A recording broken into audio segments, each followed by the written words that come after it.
will be projected on the live stream when available. Council members are reminded that in accordance with Section 14.13 of the Procedure Bylaw, members must enable their video to confirm quorum.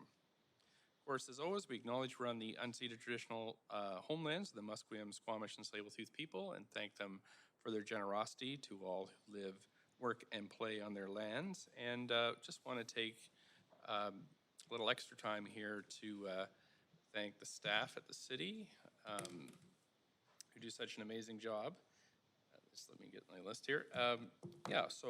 Council, we especially want to thank those clearing our streets and sewers during this really torrential rainfall and storm, those working in parks, Vancouver Emergency Management, who have been monitoring the situation 24/7, and of course, Vancouver Fire and Rescue, who have sent crews up to the hotspots in the province to help rescue folks caught in landslides, as well as the VPD for being very vigilant when it comes to especially the Bard Street Bridge last night, closing it down with the barge that's lodged on Sunset Beach. So thanks to all the staff for their extraordinary work during these very trying times. Clerks, with that, can we have the roll call, please? Mayor Stewart in the chair. Councillor Carr. Here. Councillor DiGenova. Councillor Fry. Present. Councillor Swanson. Here. Councillor Hardwick. Councillor Wiebe. Present. Councillor Boyle. Present. Councillor Dominato. Councillor Bly. And Councillor Kirby-Young. Present. You have quorum, Mayor Stewart. Plan for the day is that the public is strongly encouraged to listen to the proceedings via the city's website or YouTube link and follow along at Twitter at VanCityClerk, on Twitter at VanCityClerk for updates on the progress in the meeting. Any comments on the agenda item can be sent to council using the web form on the city's website, and that is also on Twitter in the live stream, the link to that web form. Also, again, just our longstanding commitment to equity, diversity, inclusion. Just want to remind council that when addressing speakers and staff, we will avoid using gendered honorifics and instead refer to the person by first name, last name, role, or title. Today we have 3 administrative items, 2 presentations, 1 item of unfinished business, 1 communication, 7 reports, 9 referral reports, 7 bylaws, 4 administrative motions, 7 council member motions, notice of council member motions, new business inquiries, and other matters. The plan for the day is to break at noon for lunch and then head in camera from 1 till 3 p.m. Then we return to council from 3 to 5, the break for dinner, and then we have public hearing at 6 p.m. I'm just going to check with the clerks. If we don't finish council business today, is it referred to unfinished business at the standing committee? Right. So if we don't, what we don't finish today will be referred to the end of the standing committee meeting tomorrow. So council is required to meet in camera later this week. The reasons and authority under the Vancouver Charter are listed in the agenda. Would someone like to move a motion to go in camera? Thank you, Councillor Dominato. Councillor Bly, second. Thanks. All in favor, yay. Opposed, Yay. nay. Thanks very much. That's passed. We have 3 sets of minutes, council. Minutes 1 are the minutes of the council meeting following the Standing Committee on Policy and Strategic Priorities meeting, October 21st, 26th, 27th, 28th. So moved. Any corrections? Second.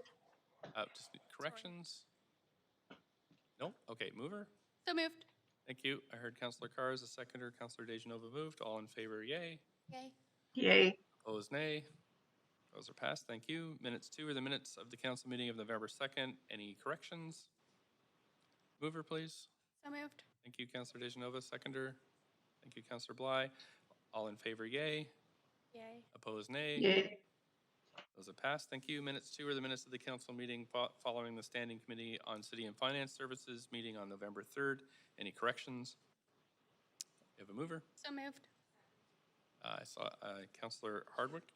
I just, again, council, as we go through the hybrid meetings, I'm going to be listening for voices, just to be fair to the folks who are not in chambers. So I saw Councillor Hardwick, though. Seconder for that one? Second. Okay, thanks. Councillor DeGenova, thank you. All in favor, yay. Yay. Opposed, nay. Yay. And that's passed. Thank you. Okay, Council, and I'm going to get you to put yourself in the list because we're going through the consent agenda. If you want to hold any items, please put yourself on the question queue. We're going to consider matters adopted on consent. We have Communication 1, reports 3 to 7. That's because we have speakers on the other reports. So Communication 1, reports 3, 4, 5, 6, 7. Referral reports 1 to 9. And anybody like to hold any of these items? Move adoption. Just have to ask for conflict of interest. Any members have conflict of interest on any of these items? I don't hear any, so thanks very much, Councillor Dijanova, that you've moved adoption. Do we have a seconder? Councillor Kirby-Young. Second, Carr. I actually heard Councillor Kirby-Young, so we'll go second, Councillor Kirby-Young. Thank you. All in favor, say yay. Yay. Opposed, Yay. opposed, nay. Okay, those have passed. Thank you, Council. So I'm going to read through the list here of what we have approved. Okay, so we have Communication 1, which is changes to the 2022 council meeting schedule. We have Report 3, which is a renewal of lease and license arrangements for city-owned properties at 215 West First Avenue and 2150 Maple Street. We have Report 3, which is 2021 cultural grants. We have report number 5, which is the approval of grant and authorization to enter into legal agreements for a childcare project with Vancouver Native Housing Society on Francis Street. We have report number 6, which is the closure and exchange of a portion of a road adjacent to 1002 Station Street. And we have report number 7, which is the business license hearing panels, January to July 2022. And in terms of referral reports, we have number 1, CD1 rezoning on 5590 Victoria Street. Report number 2, CD1 rezoning on 8804 Osler Street. Referral report 3, CD1 rezoning on 750 South West Marine Drive. Referral report 4, CD1 text rezoning on 193 Southwest Marine Drive. Number 5, CD1 rezoning on 550 Canby Street. Referral report 6, miscellaneous amendments concerning various CD1 bylaws. Number 7, CD1 rezoning on 3304 Kingsway. Number 8, CD1 rezoning on 1381 Kingsway. And number 9, CD1 rezoning on 1650 Alberni Street. Thanks, Council.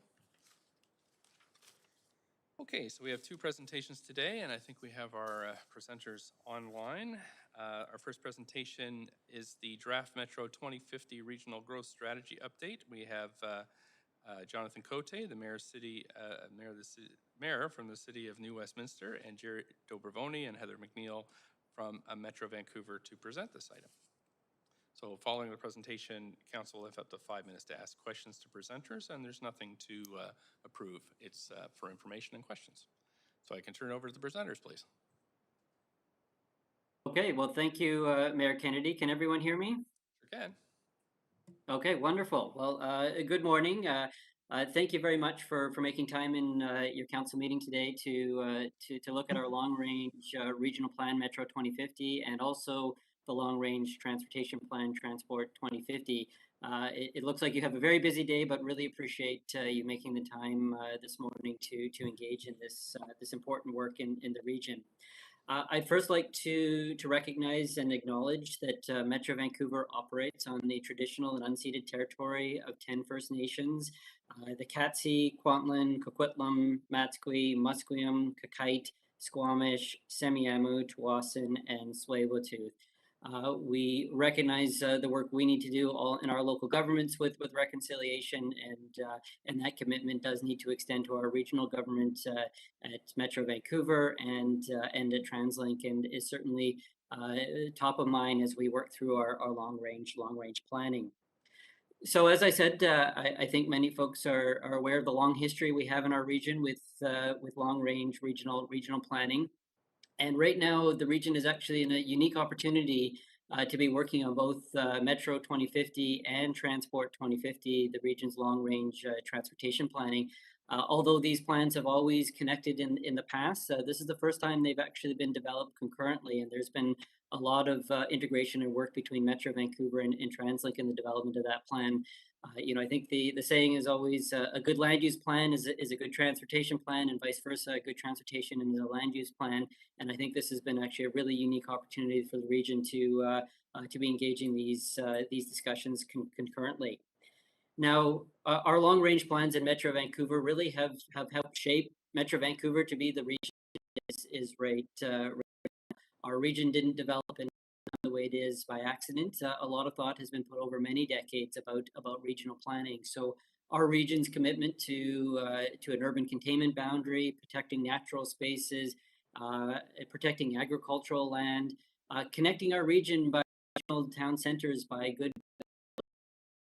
These were all in the making for decades and has been regional planning discussion. And I think there's a lot of successes that we have gained in the region. But I think we also recognize our region continues to face a lot of significant challenges. We're a region bounded by mountains, the ocean, the U.S. border. We're an incredibly attractive place to live, which leads to pressures with population growth. And I think we all recognize the challenges that we face with housing affordability in the region. Layered on top of that are global issues like climate change, which I know are top of mind in all of the work that we do. So these challenges are certainly top of mind and a big part of where we're trying to work with our long range plans to help address and navigate and build upon the successes we've had in the past.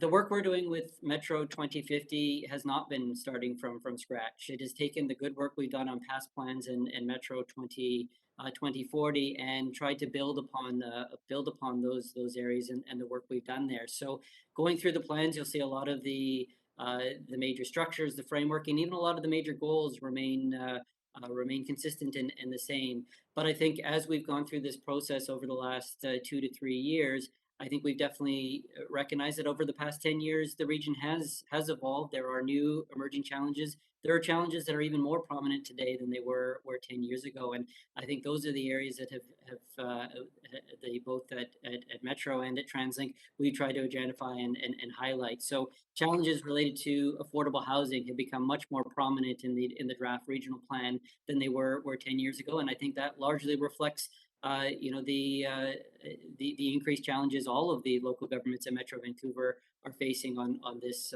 difficult issue. Climate change is another area where regionally we have put forward some very ambitious and bold targets, like many municipalities like Vancouver have done. But we've also recognized that those goals and aspirations need to be tied to specific actions that we need to take at the regional and local levels to help us be able to achieve those goals. So really appreciate the opportunity to engage your council this morning. And I'm now going to pass it off quickly to Jerry Dobrovoni. I know he cannot stay for too long, but I know he wanted to say a few words, and I'll pass it off to Jerry Dobrovoni for an introduction. Well, thank you very much, Chair Cote, and good morning, everybody. I really wish we were all there in person. I'm still Jerry Dobrovoni. I'm now the Commissioner and Chief Administrative Officer at Metro Vancouver. Part of the reason that I'm here today is to emphasize to you how important this 80-page plan is to everything else that we do at Metro Vancouver. How we plan for projected growth and land use in the region has a massive impact, for better or for worse, on our other responsibilities as local governments, including the regional utilities and services that are provided by Metro Vancouver. I'd like to highlight how Metro 2050 addresses 3 important issues for the Metro Vancouver Board: affordability, resilience, and climate action. If we choose a sprawling development pattern, we also choose to spend more down the road on expanding and maintaining inefficient infrastructure and inefficient transportation and transit systems. Simply put, if we spread the population too thin, it has budgetary implications for us all. The past 2 years have also highlighted the importance of planning for a resilient region and in taking action on climate change. For example, the challenge of COVID-19 has taught us the essential value of protecting our conservation and recreation lands and making sure that we expand our parkland to meet the growing popularity of parks and trails, which have been growing just at record levels. And our experience this past summer with extreme heat, drought and rampant wildfire, as well as these past few days, demonstrate that climate action and planning for resilience cannot be delayed, which is why we're committed to achieving carbon neutrality by 2050 and building communities that are more resilient to natural hazards and extreme weather, which is very relevant now. These are the principles that you will see shine through on every page of Metro 2050, the update to the regional growth strategy. Like Chair Cote, I also want to extend my gratitude to you and to your staff for the comments and input provided. They are important contributions to the drafting of Metro 2050. I know that as you look through this document, you'll see that it reflects the issues that you've raised and the solutions that you've proposed. This is your plan, and we cannot get it over the finish line without your help, because together we make our region strong. So now I'll pass you over to Heather to walk through this morning's presentation. And as Chair Cote mentioned, I apologize, but I have to leave the meeting now. So thank you very much, and Heather, over to you. Thanks so much, Jerry, and thank you, Your Worship and Council. Just confirming you're advancing slides at your end. If so, then next Yeah, we slide. can see. Thank you. Thank you. And we can go one more. Thanks so much. So the purpose of today's presentation is to provide an overview of the content in Metro 2050 and to help the City of Vancouver prepare to provide comments by November 26th. We're at the tail end of a 5-month comment period, and we're really looking forward to hearing from all members with regards to how the content and the plan has landed. Next slide.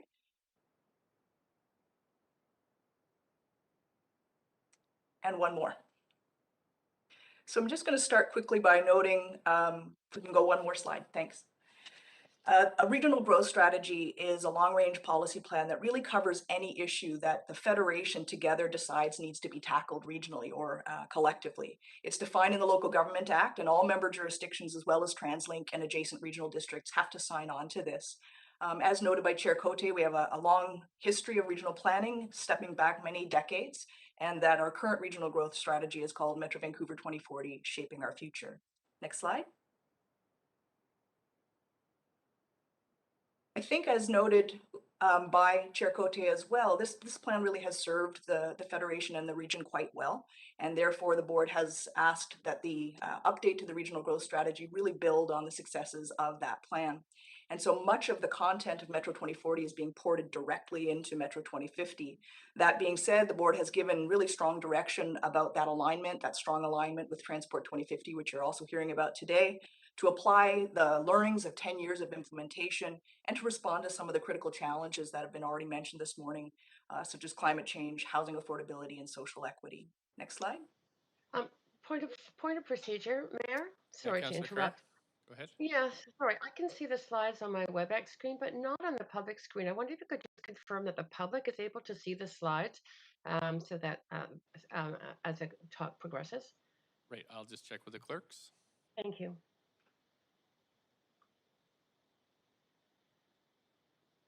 We're still having technical problems, Councillor Carr. So the public at this point can't see it. They can hear the audio.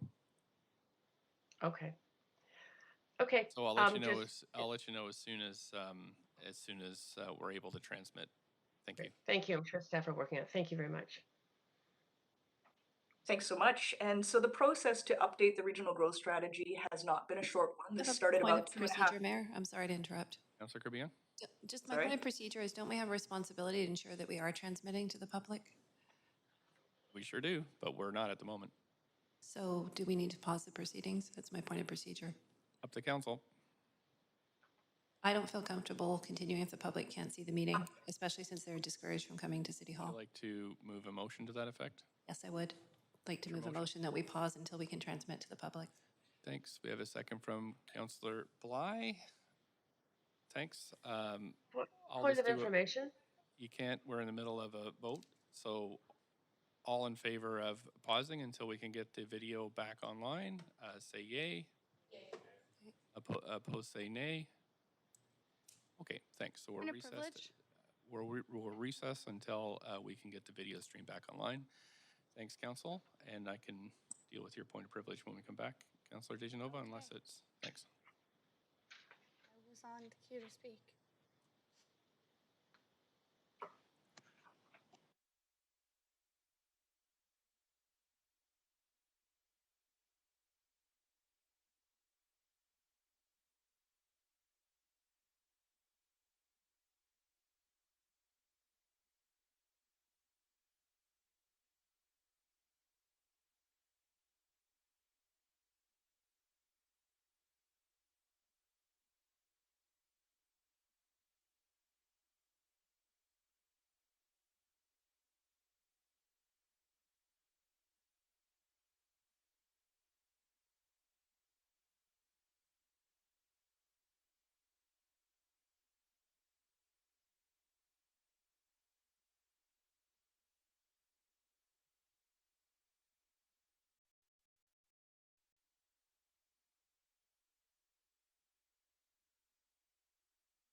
we can, folks can download the slides from the City of Vancouver website, and the clerks are putting that link on Twitter.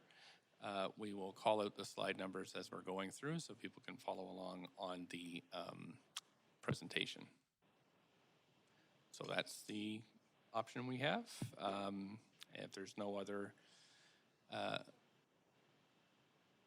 of privilege?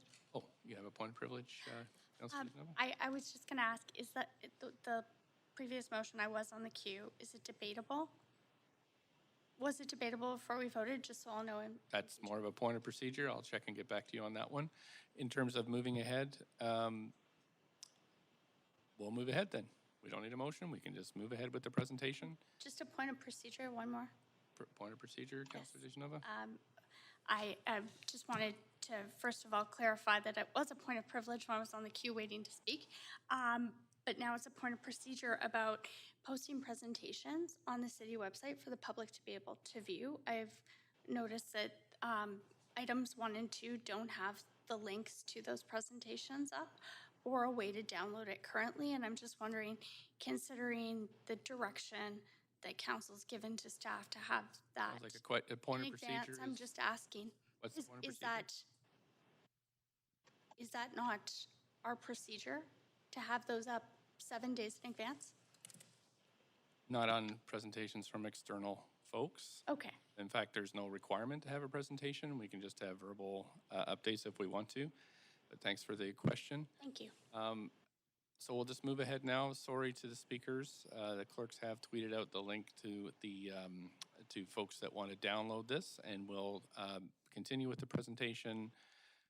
If the presenter could just call out the slide number as they go, so folks can follow along, that would be great. And again, sorry for the glitch, and let's continue. Thanks so much. Thank you, Your Worship. I believe we were on slide 6. Thank you so much. And so just in terms of the length of this process, it hasn't been a short one. This process of engagement started about 2.5 years ago, and it included a robust engagement program that was adopted by our board. The update to the regional growth strategy was structured around 11 themed policy reviews. So think of each subject area in the regional growth strategy like housing or transportation or climate change. And we worked really closely with your staff to explore where the opportunities were to improve how the plan supports both your local planning, but also our common planning objectives. We struck a Metro 2050 Intergovernmental Advisory Committee that was made up of staff from member jurisdictions, local First Nations, province, TransLink, and other regional stakeholders. And they were really instrumental in helping us develop and review the content of the draft that you have before you on a goal-by-goal basis. Slide 7. The draft of Metro 2050 was presented to the Metro Vancouver board for referral out for comment in June of this year, and that kicked off that 5-month comment period that we're in the midst of right now. Really want to recognize that a lot of the content that's new in the plan is in response to municipal requests and other requests on how this can better serve the region as a whole. And so it was really crafted based on input from members, the Intergovernmental Advisory Committee, and other subject matter experts. And you'll see that it's still structured around policy actions for Metro Vancouver, for member jurisdictions, and for TransLink, as we're all signatories to the plan. Next slide, so slide 8. Regional projections for population, housing, and job growth are a pretty critical part of the regional growth strategy. I do want to recognize that these are projections, not targets, and the intent really is to provide information to planners, to engineers, and decision makers across the region on what growth we think you can anticipate based on both past trends and a set of assumptions about the future. And you can see that these are scenario-based projections. So we have a whole bunch of inputs in the model, and this is about a mid-range is what you see in the plan. And there's a plus or minus 15% range that's built in. You can see that we're a growing region. We continue to grow. We're adding about 35,000 people each year to this region as a net gain. There's a lot of movement in and out. And that means that we expect another 1 million people by the end of this plan, and which requires another 500,000 homes and jobs to accommodate that growth. Next slide, please. I do want to recognize that this is a service that we provide outside of the regional growth strategy as well. So we are in the midst of completing sub-regional profiles that will be able to provide municipal scale data to members. The reason that there's sub-regional projections in the plan is really to recognize that the regional growth strategy is a bit of a cumbersome document to update.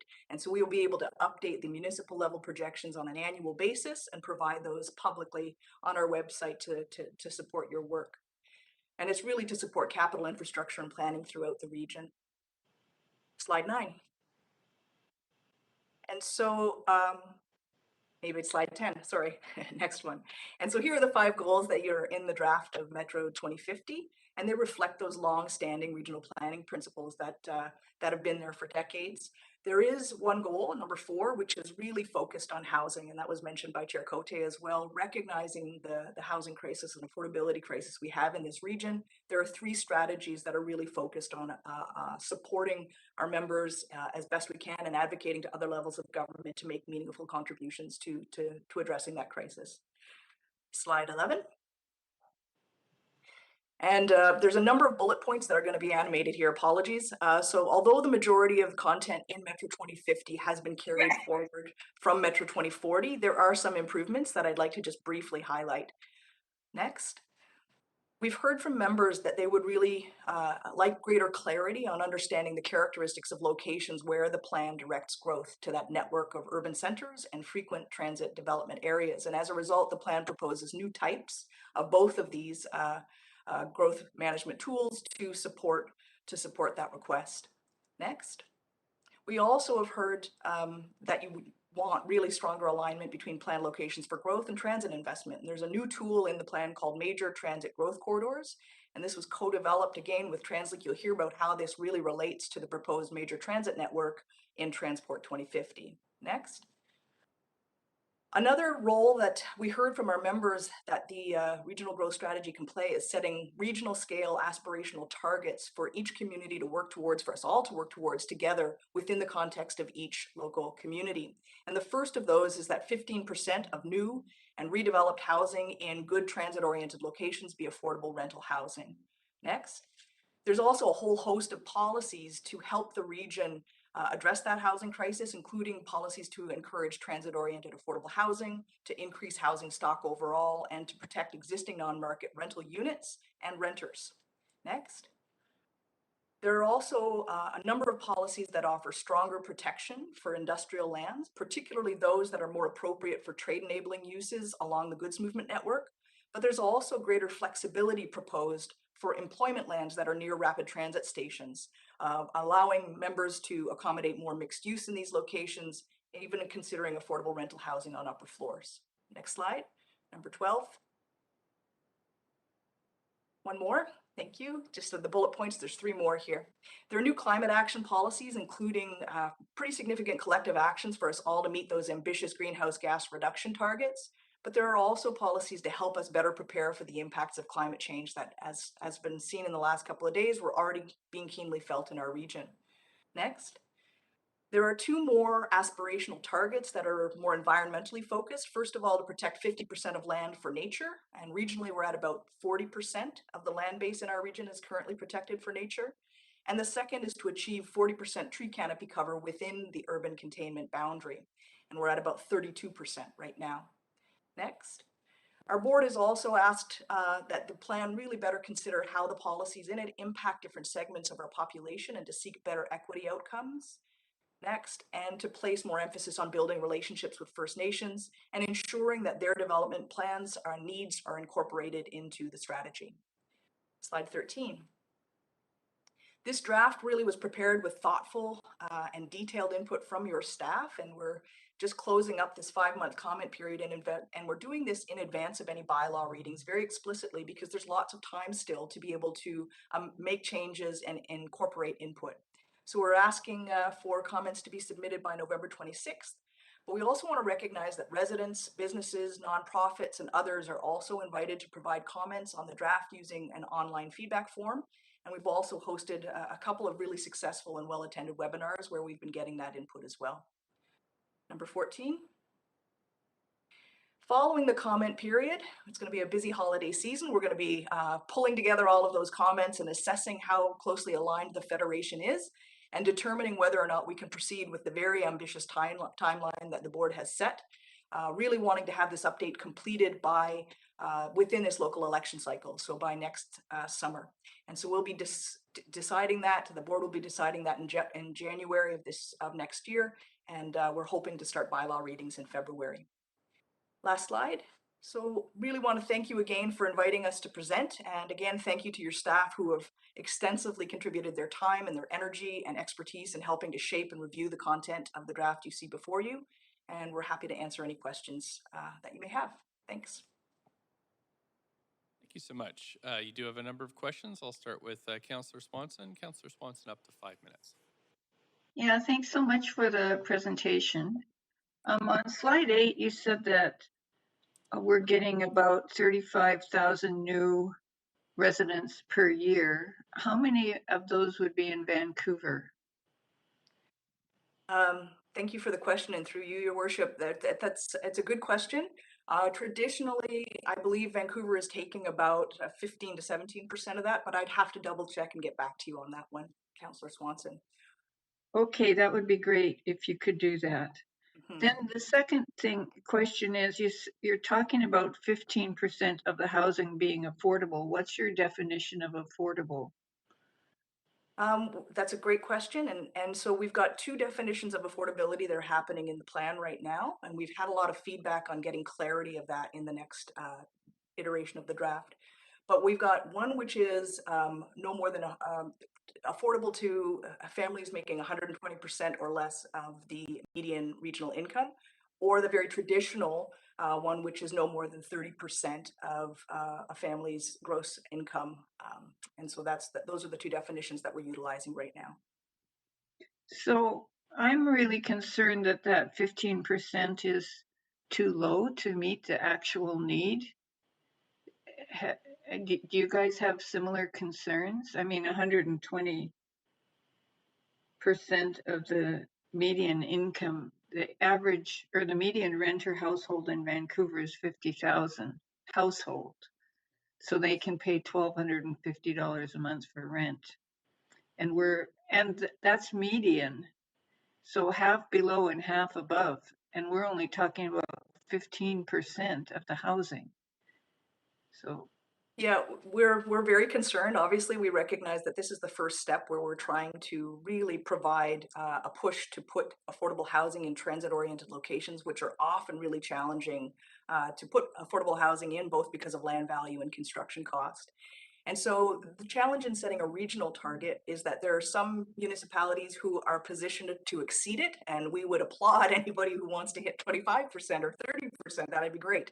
But regionally, we have to recognize the local context of each community and what they can contribute. So our first cut at this is 15%, but in the plan, we recognize that this is something that we will assess after 5 years and see if the target needs to be adjusted. well, to me, it just seems way, way too low. But that's my 2 cents. Thanks. Thank you. Thank Councillor Swanson. We're on to Councillor Hardwick. Thank you. Before I start, though, I'd like to ask for a second round of questions. Sure thing. Second from Councillor Dejanova. All in favor, yay. Yay. Opposed, nay. Great. Thanks very much. Go ahead. Incidentally, the answer to population growth within Vancouver annually, it's about 6,000 per year per the census. We are in a census year, and we'll have an update on that in Q1. So it's important. So my question is, on September 28th, we had a special council meeting on the Vancouver plan, and there was discussion about local and regional housing population projections. Sean Galloway from Metro was asked whether the municipal projections or when they would be released, and he said a couple of weeks. They still have not been made available, and we're being asked to give comments on the regional draft plan by November 26th, but yet have not had a dialogue on municipal projections. Can you please explain what is happening with the municipal projections? Thanks. Thanks so much for the question, and through you, Your Worship. The municipal projections were, as I noted in the presentation, we are working on sub-regional profiles that will provide that municipal scale data. Because the regional growth strategy is providing projections at a sub-regional level, we really are trying to separate the two processes. And we've been working hard on a council roadshow and on working on the growth strategy to date, and we'll be releasing those certainly before the end of the year. Before the end of the year, but not before the end of the comment period. So in Metro 2040, the information was included as an appendix, and these numbers were key to determining population distribution in centers and transit corridors, and were widely debated with councils across the region. Why would we not be having a similar rigorous process here? Thank you for the question. What we've opted to do is to provide sub-regional level projections in the regional growth strategy, in part because it is a challenge to keep them up to date and to amend that plan on a regular basis. We still will be providing projections at both the sub-regional and municipal level. These will be updated annually and published as separate reports to be posted publicly on our website. And that would make sure that we are able to keep our projections current and more accurate and consider and better address some of the situations that arise on an annual basis, like COVID-19, that result in immediate and short-term impacts to our projections. So the intent really here is to keep this at a higher level to support flexibility for municipalities and to better serve our long-term capital planning and investment throughout the region. Absent of thorough longitudinal analysis, which can go back to the original livable region plan in the 1970s, even going back to 96, dwelling capacities were provided for each municipality and published in the LRSP with the intention of steering growth in concentrated areas in the regional town centers connected by transit. These figures were also much debated and adjusted in the plan-making process. So why is Metro not undertaking a more rigorous process on this, especially during the pandemic? Seems to me that we should be stepping it up, not just simplifying it for the sake of convenience. Thank you for your comments, and we would welcome those as part of Vancouver's comments if that's something that your council feels strongly about. This is a debate that I think will continue. Currently, our request from members has been to keep them at a sub-regional level. If there's a desire to have municipal level projections, we certainly would welcome that input. Okay, well, I'm sorry to be pressing on this, but when there is a tradition going back to the mid-70s that has been consistently updated through multiple livable region plans up to the regional growth strategy, why would we stop adhering to the same principles and approaches in terms of rigor in our analysis at this stage of the game? And what you're saying is that the Metro Board has somehow said that we don't want to be consistent with what we've done in the history of this region? Is that what you're saying? Thanks for the comments. I think what we're saying is that the Livable Region Strategic Plan was determined to be a regional growth strategy after it was completed.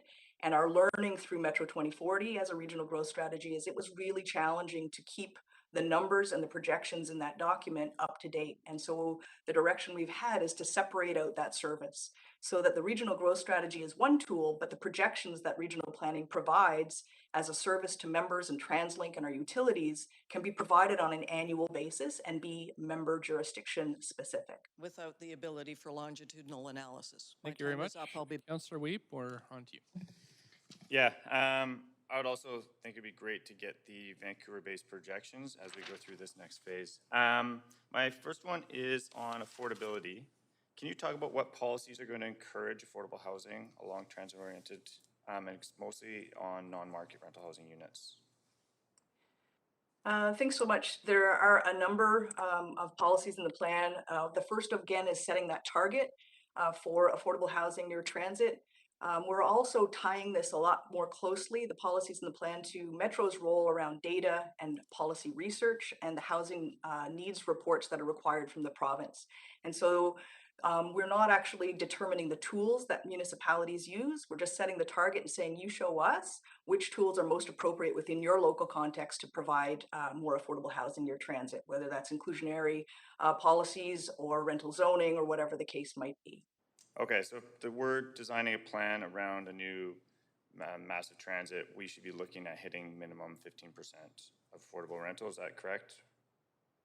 That would be the regional scale target.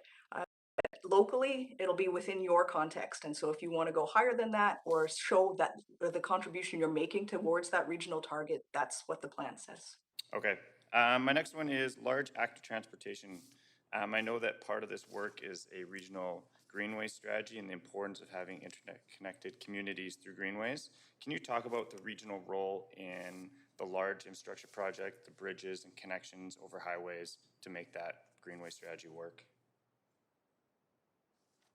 Thank you for the question. I'll try. So essentially, what we've got is desire lines that are in the plan right now, and they were developed collaboratively with TransLink as well, so to align up with the regional cycling infrastructure. Metro's role is really one of setting that for our regional parks and greenways plan, but also looking to advocate for active transportation to be occurring on any major infrastructure project. Okay, thanks. The last one is the exciting one, which is protecting 50% of our land for nature and achieving a 40% canopy cover. Is there kind of a minimum goal that you're hoping that cities will achieve to help us get to that level? Is there something that you think Vancouver needs to achieve to hit the 40%? And how are we going to increase our land acquisition for urban settings if we're going to get to that 50%?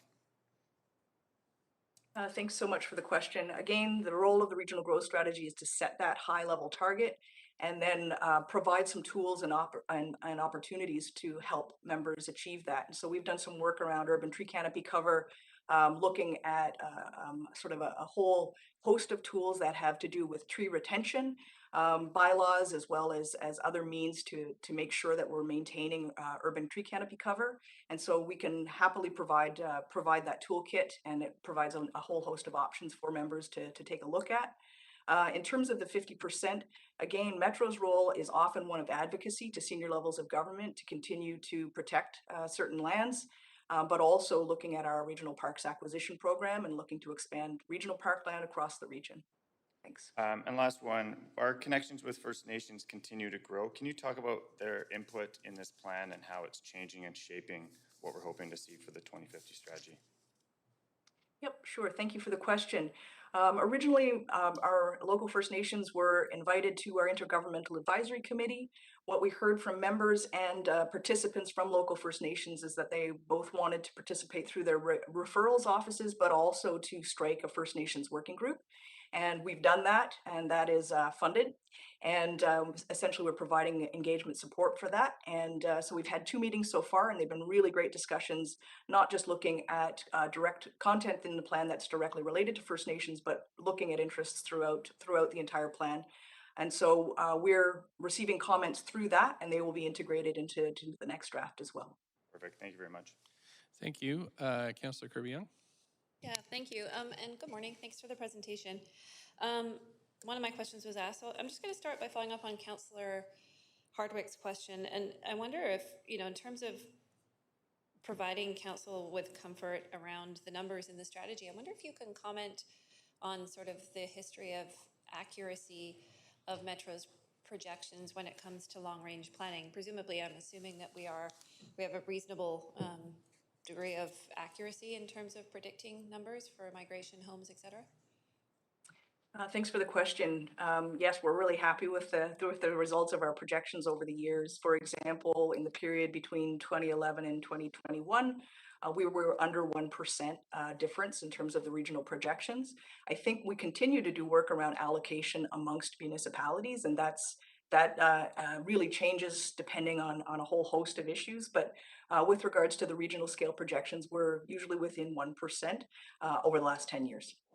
So less than 1% is a pretty solid, pretty good success rate in terms of predictability. And does that enable sort of the focus of having confidence in the numbers, but moving forward with kind of the more important piece, which is not necessarily around 100% data accuracy, but around actually moving forward on some of the strategies? Is that the balance that we're trying to strike here?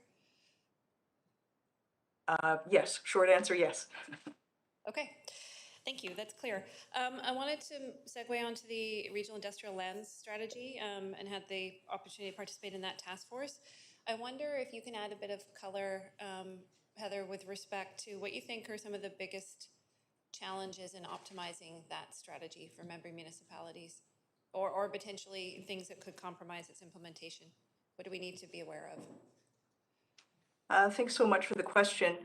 The regional industrial land strategy ended up with 10 priority actions, and they really were, first of all, about strengthening, the number one action was about strengthening policy in the regional growth strategy. And so we've really tried to do that, although through discussions and iterations of the regional growth strategy, some of those proposed means were turned down. I would say that anything we can do to continue to protect our very dwindling supply, but equally as important is continuing to ensure that we are not permitting non-industrial uses on industrial land. And so zoning bylaws across this region vary very significantly with regards to the permitted uses on these lands. And so that's a real challenge. The other would be recognizing, and we've tried to nuance, that location matters. And so it really speaks to the suitability of industrial land for different uses. And so in the regional growth strategy, that's why we're suggesting that within 200 meters of a rapid transit station on employment lands, that municipalities can avail themselves of recognizing commercial uses on upper floors as well as considering residential. But on other locations that are more suited for goods movement network, we're offering an option for a trade-oriented overlay that will help protect those both from subdivision as well as conversion. Okay, Thanks. and that's really helpful. And then sort of one follow-up on that piece, because you touched on something that I noted, and that's really the likely tension that's going to come with respect to interpretation or, pushing the envelope around the integration of housing around on the industrial lands around the frequent transit areas. And I'm wondering if you can offer a bit of perspective there, that the way I read the language in there, that the onus really should be on industrial first and foremost. You have to be considerate to the type of industrial uses, in terms of compatibility and so on. But we're going to get pushed. There's going to be folks in the industry and landowners that are going to try to push forward on the percent of housing. And do you have comments for municipalities around the importance of maintaining that balance and putting the favor on industrial in terms of allocation? Yeah, thanks so much for the question. I will recognize that there are actually two different types of regional land use designation affected here. So every parcel in the region has a regional land use designation on it. And the two that we're talking about here, and I just want to note the difference, one is industrial, and we're not suggesting that mixed use and residential be considered for any lands that are designated industrial in the plan. Then we have employment lands, and these are not for heavier industrial and so on. Industrial can be encouraged, but it's really supporting everything from big box commercial to recreation space, et cetera. And the only thing that is not permitted on those lands currently is residential. And so we're saying within 200 meters, you can consider it, but only on upper floors. We don't want to destabilize the employment land base. They're critical to the functioning of the regional economy, but we recognize that you want to optimize your transit infrastructure and potentially permit, that's up to municipalities, residential on upper floors. Thanks, that's my time, but appreciate the perspective. Thanks so much, Councillor Deschanova. Thanks very much. I'm just wondering if you could provide some clarity or insight on how this strategy addresses also a sharing of resources and social services throughout the region. Considering Vancouver and certain other municipalities in the region have more services than others, I'm wondering if this is something that Metro is considering in the regional growth strategy, and how people choose municipalities to live in. Thanks so much for your question. I think that I would just emphasize that this is primarily a land use plan. And so there are some policies that support the development of complete communities in Goal 1, really looking at the importance of access to green space and services and amenities when we're creating complete communities. But we don't speak to the different service levels amongst our members. We recognize that the Federation is diverse, and that each municipality provides different ingredients to that regional picture, whether it's watersheds on the North Shore or agricultural lands south of the Fraser, or density around transit. And so it's really recognizing the diversity of the membership.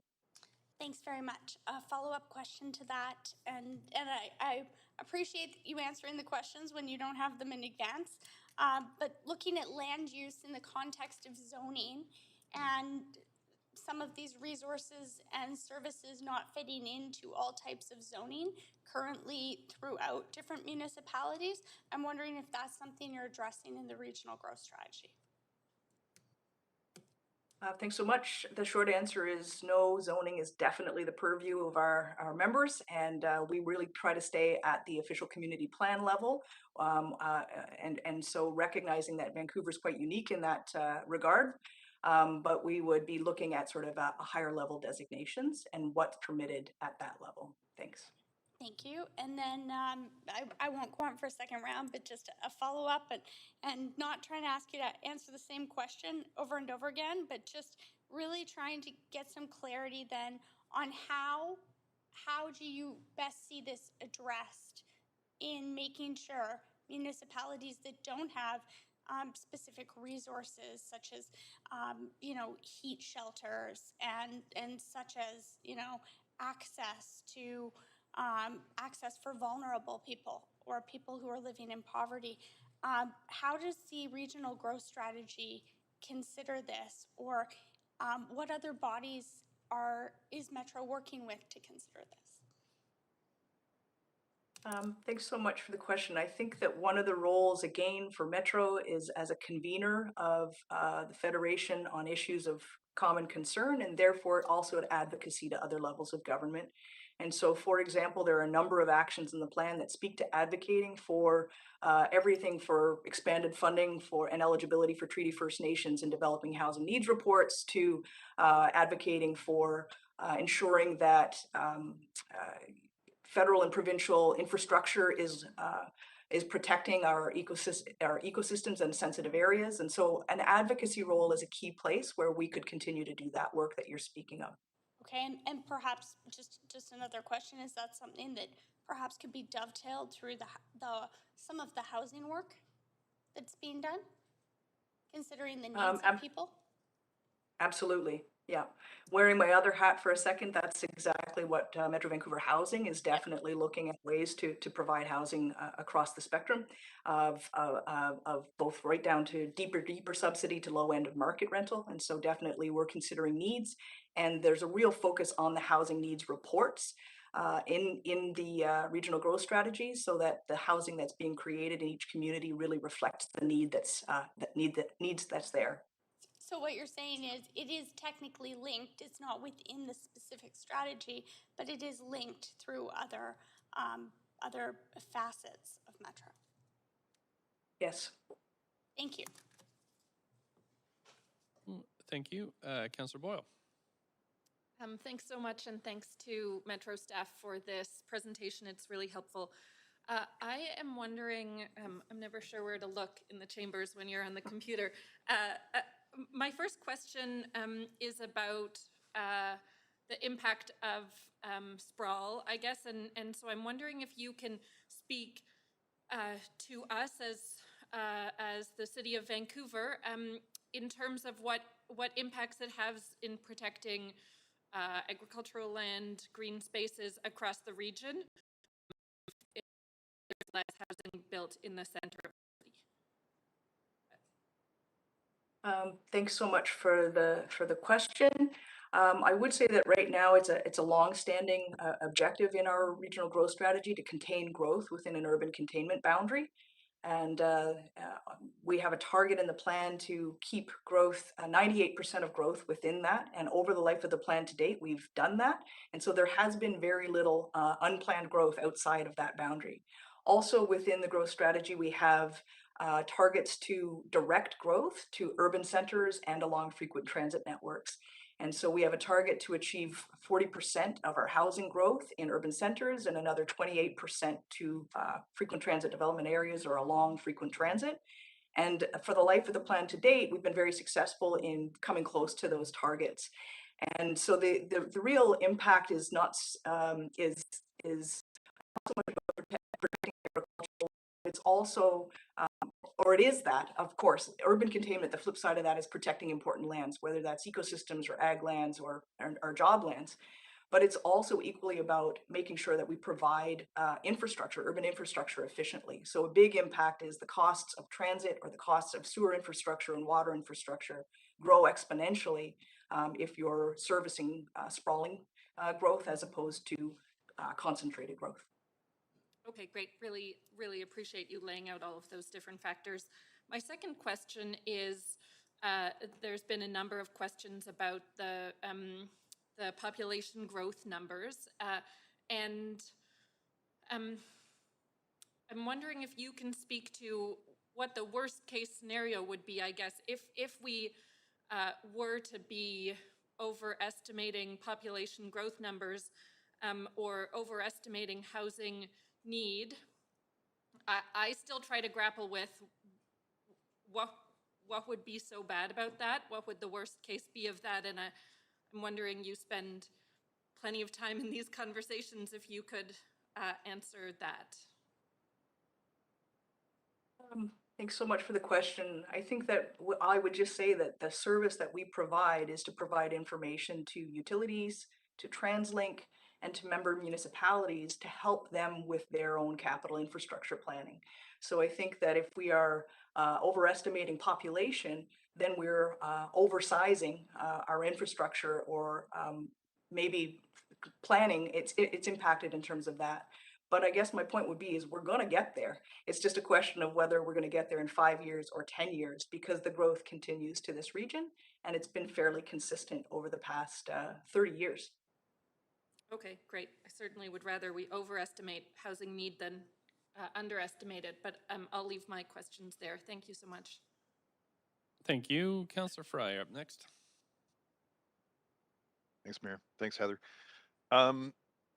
Curious, I guess, in the context of what we've seen just yesterday and the day before, and I know this strategy contemplates climate change. How are we contemplating resilience to climate change? I know, at least in one of the hard hit parts of Vancouver, it's one area we've contemplated for managed retreat along the Fraser River. And how does this growth strategy contemplate the perhaps inevitability that we'll see rising sea levels, flooding, landslides, that kind of those issues related? Thanks so much. So we have strategy 3.4 that's really focused more on the resilience and adaptation side of climate change. And for Metro Vancouver's role, it's really, again, about providing data and research, etc.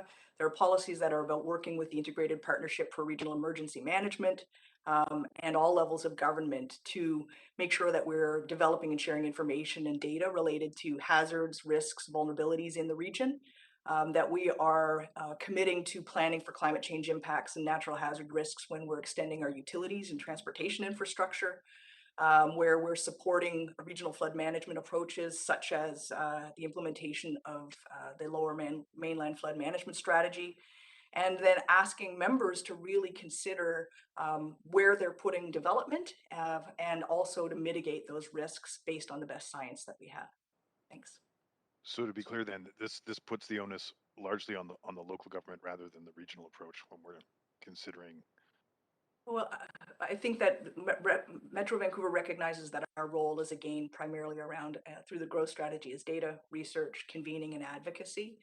There are strong roles for us collectively to advocate to the federal government and province that they're looking at legislation and guidelines regarding flood hazard management, that there are requests to incorporate resilience consideration into building codes and or standards, etc. So the responsibility is seated broadly, both from a federal, provincial, regional, and municipal level. Do we anticipate that there may be room to pivot some of this in the coming years? Is that built into the analysis? Yeah, I think that the regional growth strategy is intended to be a fairly stable plan, but just for example, since 2011, it's been the existing one's been amended more than a dozen times, recognizing improvements along the way. And so if science changes or if our data changes, we can of course make amendments to strengthen or pivot with the plan. So shifting gears a little bit to land values and recognizing that we're seeing an increasing sort of download of services from the province onto local governments, but at the same time, the land valuation, in particular in Metro, and we know that it's going to be going up significantly, is going to see a lot of that, like a lot more burden borne by local businesses and local residents. Is your strategy contemplating any kind of shifts in how we do land valuation and taxation and sharing of those sort of revenues in relation to the province? The short answer on that one is no. It is not moving into the financial and taxation tools at all. It's primarily, again, based around a land use plan. Okay, would that be something that Metro, and forgive me, because I'm just an alternate on Metro, I'm not regularly involved in a lot of this stuff. How does Metro advocate for, because we know that it is obviously a concern with commercial assessments in particular, and all the mayors of Metro seem to support that assertion. Yeah, that would likely not be through our regional growth strategy, but at the will of the board, there can be again advocacy to others levels of government for change. But that would be something that would be brought forward to the board, maybe through other means. Okay, thanks, Heather. Yep. Appreciate it. Thanks so much, Councillor Carr. And that'll be the end of the Yeah, first round. Great. Thanks, Mayor. And most of my questions has been asked by fellow councillors, but I'll do the couple that haven't. I'm interested in goal 3, protecting the environment and responding to climate change.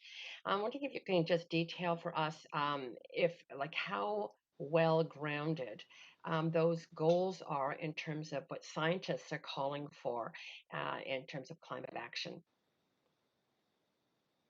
Thanks for the question. I would say that the targets that are in the plan align very strongly with the most recent data we have from IPCC. They are stemmed right out of Climate 2050 that you're very familiar with. So we based our work and leveraged the work that's being undertaken in other parts of the organization. But we recognize that for Climate 2050, a real key piece is implementation. And so we wanted to be able to provide a means to do that by embedding those targets into the regional growth strategy, because then we have actions that are mandated both from the regional and local level and advocacy tools or actions for other levels of government. So it was really important to embed that science into the plan. Thank you. That I appreciate, having just listened to COP26 and the results there. Very, very much appreciate that. It seems to me that Metro has an incredibly important role that is a regional role, that you can bring municipalities together on actions that might be more difficult to do on their own. So one of the actions that's contemplated in our climate emergency action plan at the city is congestion charging or mobility pricing. There's different words for it. And I know Metro had a really important role in terms of workshops on this. I think under Joy McPhail a number of years ago, where she was at least on the board. Does our strategy, our regional growth strategy, contemplate those kinds of integrative regional approaches, say, to congestion charging? Thanks for the question. I think that I'm going to lay this one onto Jeff and his presentation a little bit later. A lot of that is the responsibility around TransLink and the transportation strategy that's there. And I know that they've been working hard over the years around contemplating that as a tool. We have supportive actions in our plan that recognize that that is really the role of TransLink to undertake. But we do say that we're looking at ways to encourage demand management, including congestion charges. That is in the plan currently. Great. Thank you. Happy to hear that. That's it for my questions, and I very much appreciate your presentation. Thanks so much. On to our second round. Councillor Hardwick, another 5 minutes. You may want to reset my timer. Just on that. So population growth, the driver of population growth has always been jobs and opportunities. Metro Van has a reasonably newly rebranded Invest Vancouver organization that has been looking at economic drivers and job creation going forward. And I'm wondering the extent to which that has been taken into consideration in the regional growth strategy. The reason, again, that I'm asking about growth as job growth and economic growth as the driver of population growth is that looking again at the figures for the Burrard Peninsula, it says that the geography in this area grew 50,000 people from 2016 to 2020. Why is the projected amount of growth tripling from 2020 to 2030? What economic drivers, what job creation would justify tripling the numbers over that decade? Thank you for the question. The biggest driver of our population growth actually is immigration. It's up about 75% of our growth currently. And so I think that there's a large push right now in terms of increasing immigration rates nationally.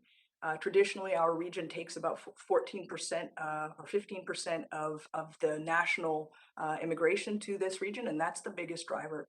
We're also seeing that our population projections also look at provincial migration, and that tends to be mostly around boom and bust cycles economically in terms of adjacent provinces. And so those are the bigger drivers right now. We actually have an outflow of population from our region to other parts of the province. And we see that natural increase is going to be decreasing over time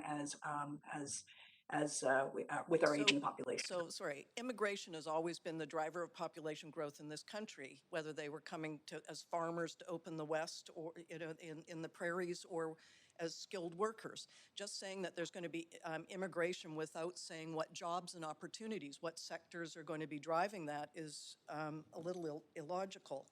Have you taken it, and you didn't answer the question about looking at this through the lens of Invest Vancouver, the former Regional Economic Prosperity Office? Have you talked to them to assess where they think the growth is going to be in terms of economic development and job creation? Thanks for the question. Currently, our job projections are based around trends that we already have with regards to changes in sector over time, and they're based around the population projections. Yes, we're working closely with the Invest Vancouver team, both on terms of collaborating on research going forward, and as they solidify thoughts around the future of the economy here. The important part for us is to be able to integrate that information into our employment projections, which we will do on an annual basis. Have you taken into consideration the impact of pace or rate of change as population growth increases incrementally as opposed to exponentially? Because obviously there are concerns, particularly around land inflation, which then plays itself out on affordability. So the question of planning in excess of pace of change has very serious implications. Have you considered that in your modeling? Yes, I think we have to some degree. I would say that what our projections are is, again, a model that's based on both past trends and a set of assumptions about the future. Our projections do not contemplate policy objectives that may change your rate of change on a municipal level, and they don't look at pent-up demand that may exist within each of the municipalities. Pent-up demand is an interesting thought as well, especially given the existential crisis in terms of economic development that we're facing. So your point, though, in looking at historical trends, it is important to be able to do apples-to-apples comparisons. So I come back to the lack of local government or municipal level population projections and the importance of being able to do proper longitudinal analysis, apples to apples, as we look at growth in the city and in the region. So will we be seeing those municipal, it was again said in the September 28th meeting that we would have those municipal level projections within a week or two. When will we see them?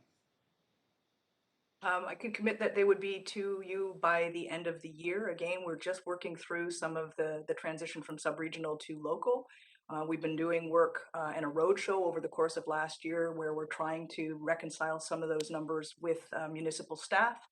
And so certainly by the end of the year. So Thanks so much. after the period that we can actually We're at 5. address them. Thank you. Thank you so much for your presentation. I don't have any other questions for you, but really appreciate you presenting and coming in and discussing the report so thoroughly. Council, we're going to move on to our next presentation today, which is the Transport 2050 presentation. And we have Lon Leclerc here. I'm just wondering if the clerks need any extra time to adjust. Oh, okay. I think we're good to go, Council. So we have Lon Leclerc, General Manager of Engineering Services, to provide introductory remarks, followed by Andrew McCurran, Director of Strategic Planning and Policy at TransLink, to present the item. And then we'll have questions again following the presentation. Thank you. Good morning, Mayor and Council. Yeah, it's my pleasure to, well, first of all, thank Metro Vancouver staff for coming to speak to council this morning and welcome TransLink staff to update us on the Transport 2050 plan. Um, the work that they've been doing, I would say, is the most significant and ambitious look at long-range planning in our region since the 1990s. So this is a really big update. You'll hear a lot about the strong connection both between the Metro Vancouver regional growth strategy, but also the long-range transportation plan. And of course, we have the city plan underway right now as well, which allows us to align all of these plans um, quite well. Moving forward, ultimately, we will have to continue this strong partnership as we move towards implementing the initiatives in both of these strategies. The end result of the plan that is being presented today is one that staff is supportive of. The key priorities for expanding major transit network and supporting reallocation of road space to walking, cycling, transit is something that we feel very strongly is key for our city and our region. And I would just like to highlight a few of the things that in particular that are relevant to the city of Vancouver. One is that the plan does identify the need for two high capacity rapid transit corridors over this long term. That includes the Hastings corridor and the 41st Avenue, 49th Avenue corridor. Identifies the need for regional connections from the city to cities outside of our region, which is great. And it also identifies an issue that's going to have to be dealt with towards the end of the plan, which is the ultimate capacity of the Expo and Canada line. Those two rapid transit lines expected growth significant over the planning period before the end of the term. We'll have to look at a way to the next phase to accommodate growth on those lines. And finally, we've been working closely with TransLink staff on the mobility pricing work, and this plan also speaks to that too. So I will be looking forward to TransLink staff to kind of update us on what the so with that, I'll turn it over to Jeff Cross. Thanks. Point of procedure, Mayor, or privilege. I wonder if we could have that repeated, because with the audio, it's very difficult to make out what Mr. Leclerc was saying. We are having a little trouble with the mic, General Manager, so not sure what you can do to remedy that at the moment, but if you just wanted to quickly summarize the key points, that would be useful. Thank you. Okay, so I'll speak a little bit closer here. I don't know if that helps.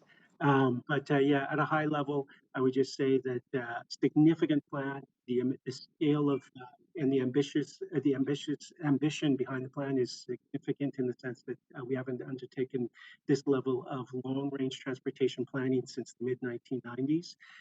For Vancouver, highlights are that in this time frame, there is a need for high capacity rapid transit on the Hastings corridor, and on the 41st Avenue, 49th Avenue corridor. So you'll see that in these plans. You'll also note that we would have to address the capacity issues on the Expo line and on the Canada line, which in the planning horizon of this plan, they do reach their ultimate capacity. And so we'll be looking to that. We also will be, you'll see in the plan, important interregional connections, that is Vancouver to cities outside of our region. And then finally, the plan speaks to mobility pricing. And just to confirm that TransLink staff have been working very closely with Vancouver staff on the moving the exploration of mobility pricing in this region. I hope that is a little clear. A little clear. Work? Yep, thanks so much. Okay, now we can move on to Jeff Cross. Thank you, Mayor Stewart. Thank you, Council and public that are watching. My name is Jeff Cross. I'm the Vice President of Planning and Policy. And with me is Andrew McCurran, the Director of Strategic Planning and Policy. He's going to walk through the real nuts and bolts of the strategy, but I want to lay out a few things as we walk into it. Maybe we could jump to slide 3 if we could put this up. Thank you. So a few things. We are going to go over where we're at with Transport 2050, show you what the kind of key themes are, how we got there, the key themes, the 5 goals, and there's actually 126 strategies and actions that are in the draft plan right now. This plan has been the result of extensive work by staff both at TransLink and Metro Vancouver, as well as all the municipalities. The province has also participated both at the staff level and at the policymaker level, including Minister Heyman and Minister Ma, which has been very crucial, and the alignment with Metro Vancouver on this through Chair Dhaliwal and Mayor Cote has been terrific for us. It's been a huge opportunity. Next slide, please. As Lon pointed out, this is the most significant update that we've done on the regional strategy since 1993, when we put forward Transport 2021. Like Heather and Jerry were pointing out previously, we have a long history of very good regional planning here. And on most accounts, the major strategies, investments, and actions in Transport 2021 have actually come to fruition through that period. So we're at a time where both our networks, our strategies, and some of the catalysts for those have changed. So this is an extensive reboot. Some of the important things to note, this plan needs to support Metro 2050. It needs to support Climate 2050. So it assumes the climate goals that Metro Vancouver is proposing, as well as provincial goals. It also needs to support provincial economic strategy going forward. There have been a number of key things that we've learned.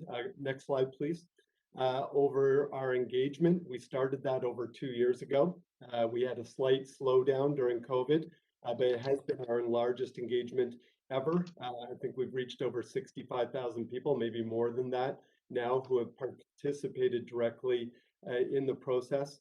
We've heard that affordability, reliability, climate, harnessing technology, equity, and reconciliation are key themes that were important to everybody, and that's shown up in this draft strategy. We went back out in phase 2 earlier this spring, and I know council got a briefing on this, on the 5 sort of big moves that we were looking at to make sure, as a pulse check, we were on course. We've now just completed the public component of our phase 3 engagement on the full strategy, and we are completing our presentations to council. I believe you're the last presentation in this cycle. Our goal right now is to bring forward a full final strategy for consideration in January. We'll be reflecting on what we heard through this period, including comments from you today and in following weeks, and making suggested edits to the draft going forward. Next slide, please. Next one, please. So this is really our plan on the page, and what we've heard, which I do think lines up with where the Vancouver plan is going and where Metro 2050 are going, not coincidental, is that really the theme is about access for everyone, that we have real choices that we can count on, that we can afford, that we can safely enjoy now and into the future. You can see those broken up into the key goals that we have for those. And we have also identified 3 strategic lens that builds on the collaborative work that we've done with the city and with Metro Vancouver and the province, both around reconciliation. And we've made very significant gains that you'll see in the draft strategy in our recognition here, really on sort of 4 kind of key elements as we see it to reconciliation. That's around sort of our services and investments that we put out to our First Nations in the region, and governance issues, identifying how do we collaborate and partner, different partnerships on development on First Nations lands, and cultural recognition. So you'll see that throughout the document.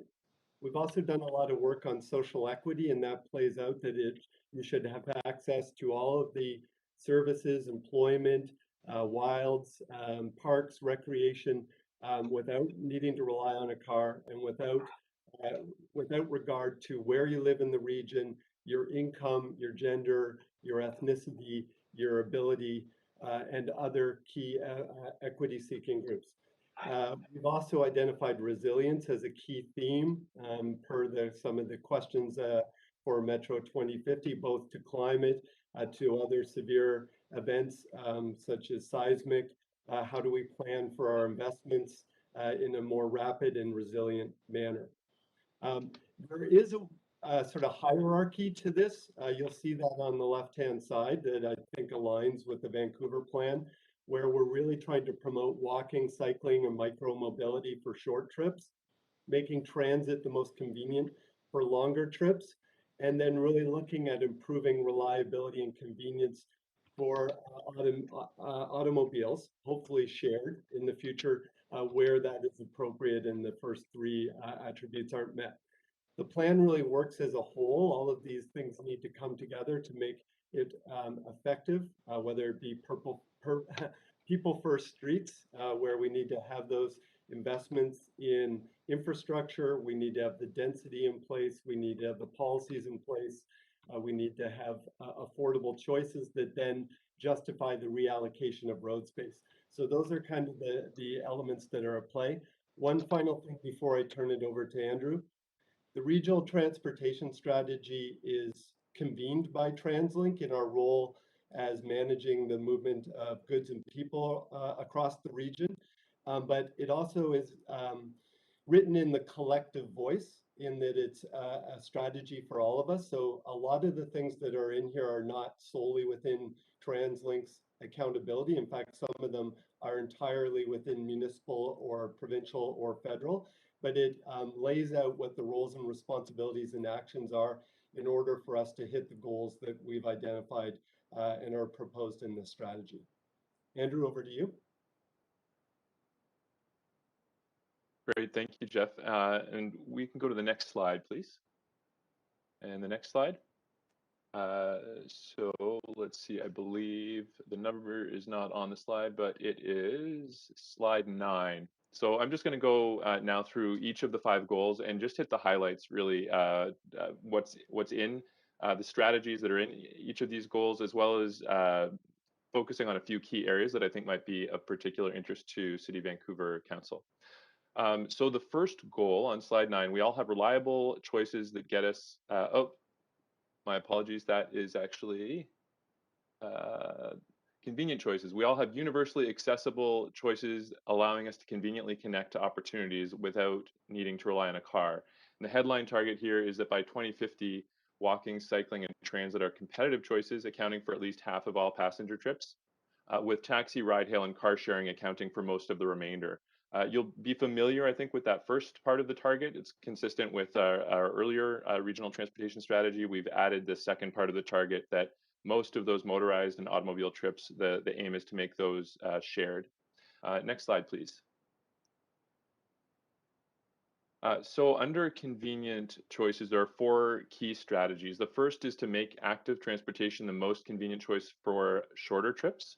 And here the emphasis is really, especially around land use. I know this is consistent with the climate emergency plan that City of Vancouver has advanced, that walkable communities is really the first big move that you're putting forward. This is similar here, that walkable neighborhoods and street networks, complete communities is the big action, but also a complete network of walkways and bikeways. And in the next slide, I'll show you a map of the proposal there. The second strategy, 1.2, to make transit the most convenient choice for longer trips, and also land use is a critical part of the discussion there, making sure that we're supporting Metro 2050 and a transit-oriented regional growth model. And then obviously the transit network, we'll show you in a map in a second. And then 1.3, we're actually revising this language a little bit. We've gotten a lot of feedback about it, but it's essentially for those who need to drive, for those trips where walking, cycling, and transit isn't viable, make sure that it's convenient, accessible, reliable, and in particular here, the main actions that we're looking to emphasize is around making shared automobiles more available, so that people can have access to an auto without needing to own one.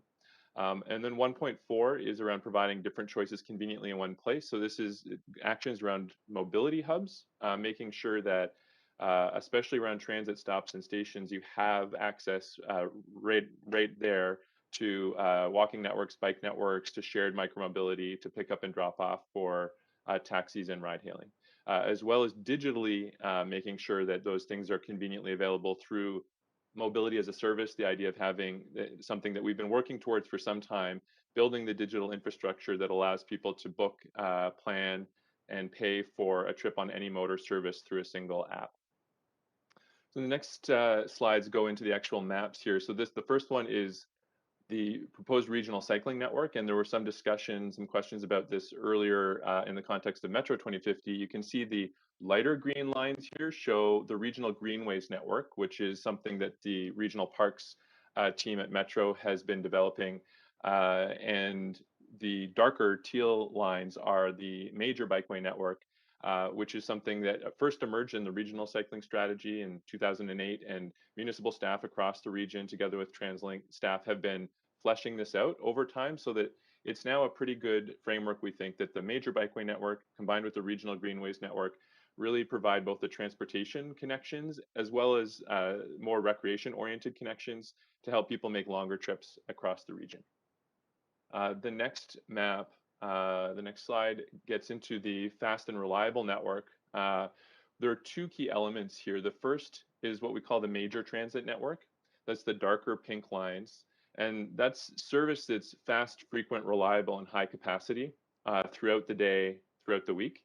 And so that's essentially rapid transit service. We're framing it as major transit network because actually the majority of those lines are intended to be delivered through surface at grade rapid transit, running in dedicated rights of way on existing streets. A number of those pink lines, you can see the ones with the little blue circles that are numbered, are indicated, but with the very small font in the legend there, that those likely warrant, would have higher capacity needs and likely warrant some grade separation, and the actual technology and detailed alignment would be subject to further study. UBC extension and gondola are labeled here as corridors that already are confirmed to require that higher levels of grade separation. The lighter pink lines represent the express or interregional connections, and those are also intended to be primarily delivered at surface in dedicated rights of way, primarily bus-based, but to be determined exactly how those are delivered, and providing trips that are convenient with the automobile for those longer distance trips, but not necessarily at the same high levels of frequency or throughout the day or week as that major transit network. You can see the next slide if pointing out that we've also noted important connections be made to the Fraser Valley to the east and the Sea to Sky corridor to the north. We haven't committed that these would be delivered by TransLink. These are just connections that we suggest are important to make, and they could be delivered through BC Transit or another partner. We also note the connection with the high-speed rail, potential high-speed rail corridor to Washington, Oregon, and in the text suggests that any investment in that project needs to be leveraged to support regional aspirations, especially around the major transit network and these express and interregional connections. So the next slide, that was slide 15. Now we're moving into slide 16. We all have reliable choices that get us where we need to go on time, and the target being we're spending 20% less time stuck in congestion compared to today.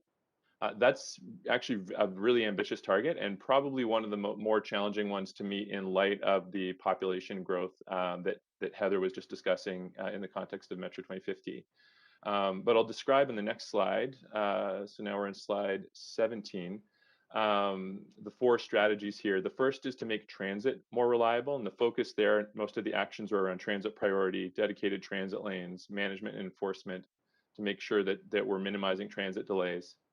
2.2 is about making goods movement more reliable, especially focusing on industrial land protection, supporting the good work that Heather was describing at the Metro strategy, as well as consolidating goods and deliveries in fewer numbers of vehicles using technology to optimize that.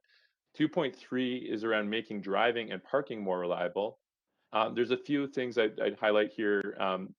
One of the big actions is around establishing a comprehensive and secure database of urban mobility data, what we call in the document an urban data trust, that really enables exchange of real-time data between governments and mobility providers, so that we at the regional level, but especially at the municipal level, you who are the road owners and actively managing roads and parking, can do that with real-time data, so that you're actively managing roads and curbs, helping to inform real-time trip choices and helping us all make better planning decisions.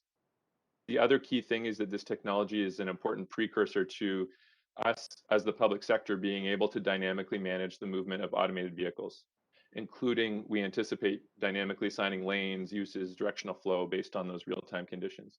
So that's one of the big areas of focus in that section. We also talk about TDM and trip reduction plans, making sure, whether it becomes a regulation or legislatively required at a provincial level or something that we as a region just aim to do more ambitiously, but having trip reduction plans with multifamily, commercial buildings, and employers. And the last one is around maintaining transport infrastructure in a state of good repair. Really a big, another important area to ensure reliability. Before I leave this this goal, I also wanted to flag, because it came up earlier in discussion, I think around road usage charging. At the beginning of this section, there's a couple paragraphs of discussion around that road usage charging, as proposed by the Mobility Pricing Independent Commission in 2018, still remains one of the most promising tools to reduce traffic congestion and improve travel time reliability. It can also help reduce GHG emissions and air pollution. But the document confirms that ultimately further dialogue and greater levels of public and political support are needed before, a transformative policy of this magnitude could be implemented at a regional scale. So it does say that over the long term, we think the region agrees, the Mayor's Council and the board agree, that the region will need to keep some form of road usage charging available in its policy toolkit to manage what we anticipate to be significant increases in traffic and congestion, especially in light of the arrival and the scaling up of electric vehicles, which will significantly reduce driving costs, and automated vehicles, which will also significantly reduce the time and money costs of driving. So both of those two technological trends, we anticipate increasing the amount of driving and traffic in combination with population growth. So we don't think those conditions are going to materialize immediately in the next few years, but in the meantime, the document commits the region to continuing the dialogue on that question. And we also, in the meantime, regional staff at TransLink are working closely with City of Vancouver staff on the transport pricing initiative that you are pursuing, in particular to ensure that we're aligned on shared interests and bringing in regional perspectives and regional implications into your discussion. Goal 3 on the next slide, I think that's slide 19, is around affordable choices. So we all have affordable choices allowing us to easily live and move in this region. The headline target being by 2050, none of us, especially those of us with less wealth and lower incomes, need to spend more than 45% of our household incomes on housing and transport combined.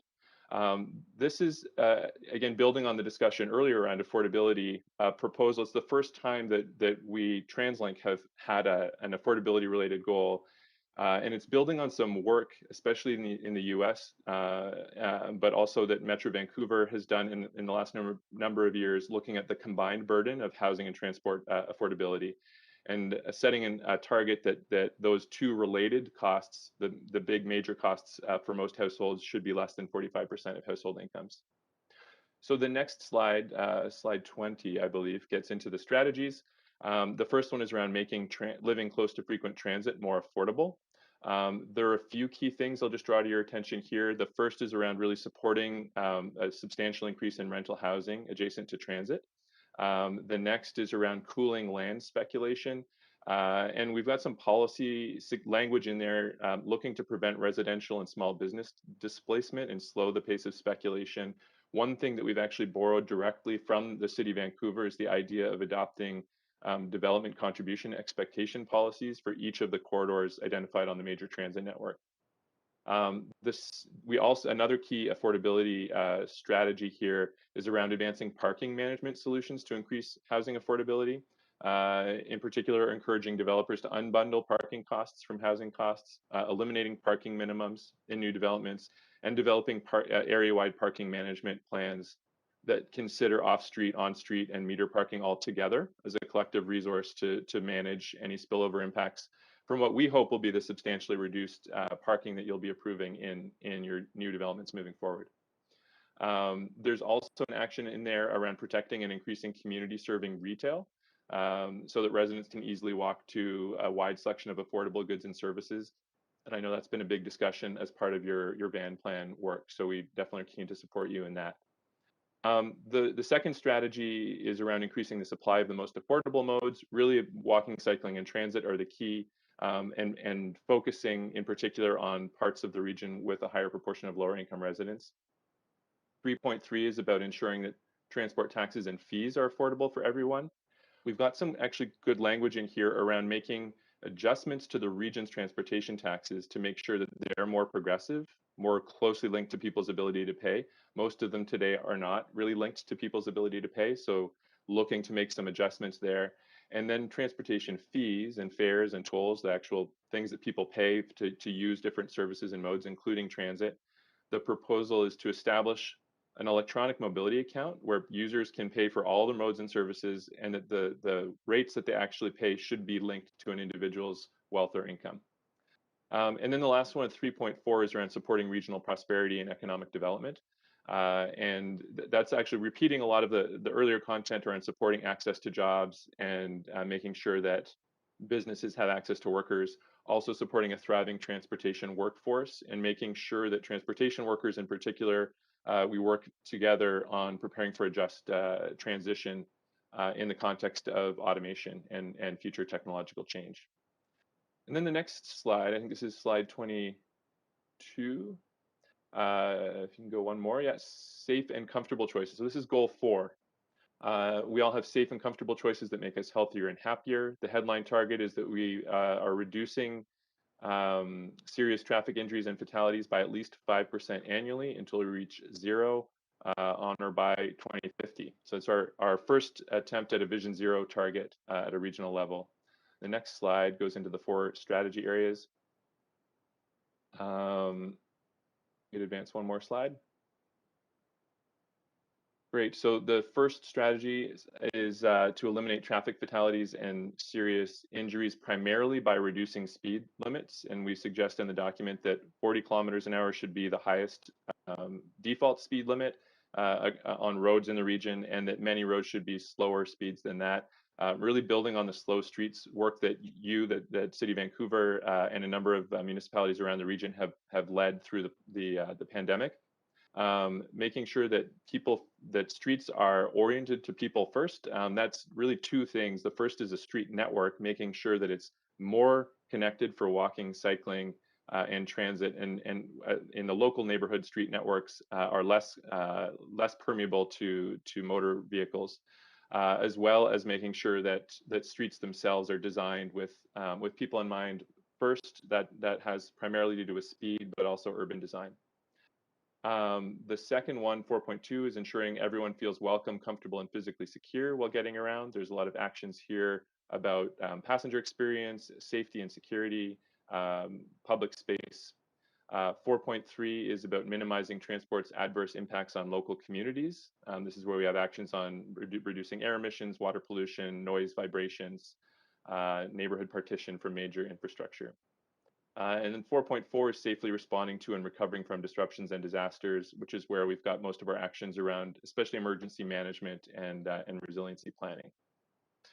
And then we'll wrap up with goal 5, which is the next slide, slide 25. We have many transport choices which are carbon free, supporting local and global efforts to tackle climate change. And the target here is that by 2030, lower carbon pollution from light duty vehicles by 65% over 2010 levels, and to eliminate carbon pollution from transport altogether by 2050. This is still consistent with the region-wide target that Metro Vancouver through Climate 2050 is setting, that we should reduce the region-wide GHG emissions by 45% over 2010 levels by 2030. But the recognition is that the light duty vehicle sector, it has the most potential to shift and to reduce more GHGs faster than the other sectors, and therefore needs to carry a heavier burden of that reduction. And so the target that we've established here is to reduce by 65%. We should note that that's really ambitious, and the Mayor's Council has directed that Metro Vancouver, TransLink, and the province, we're all in discussions right now around working together on some more coordinated action to ensure that we actually take steps to achieve that ambitious target. The next slide goes into the 4 strategies proposed here. The first is to reduce the energy requirements of the transport system by focusing on the most energy efficient modes, smaller and zero emission freight vehicles, and walking, cycling, and transit. The second is to transition to zero emission vehicles wherever we have motorized travel. And the focus really there is on electrification. 5.3 is about ensuring ready access to low carbon fuels, but especially electricity powered by clean renewables. And 5.4 is around accounting for upstream and downstream emissions in the transport system to make sure that we're thinking, especially in our procurement decisions and our disposal decisions, and also our construction decisions. Concrete is one of the biggest sources of GHG emissions globally, that we're thinking about making low carbon decisions at every stage in the life cycle. And with that, Mayor, we'll turn it back to you for questions.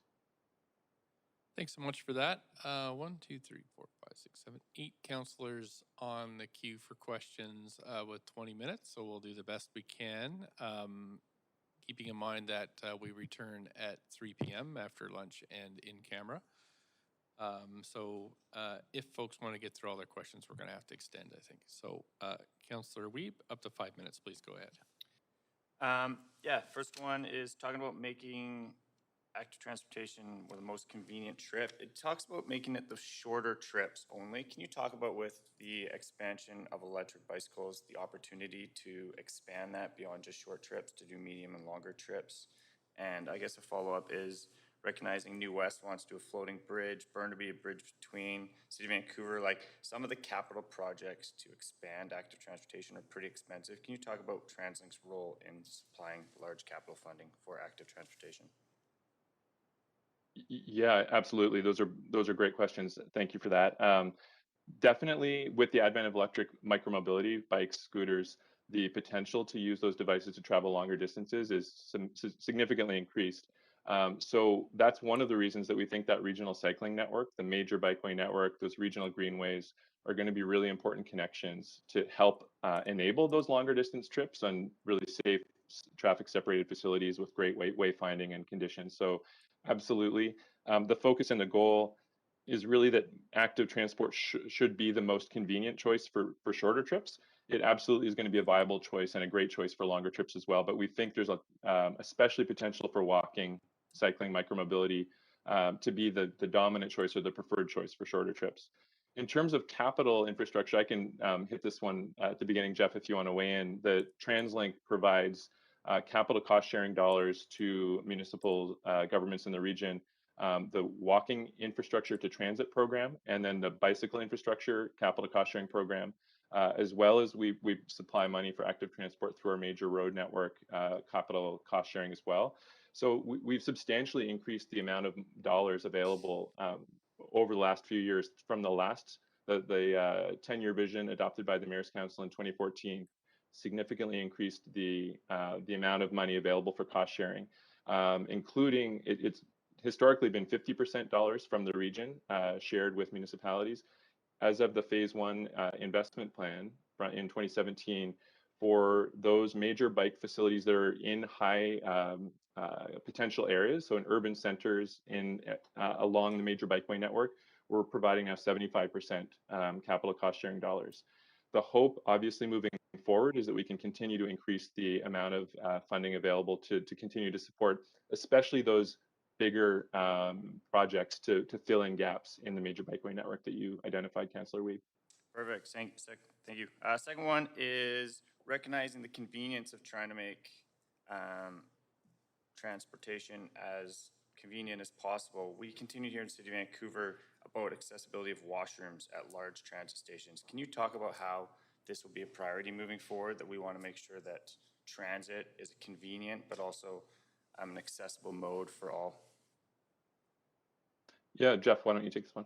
Yeah, thank you. We have heard that loud and clear from many municipalities and obviously the public and stakeholder groups.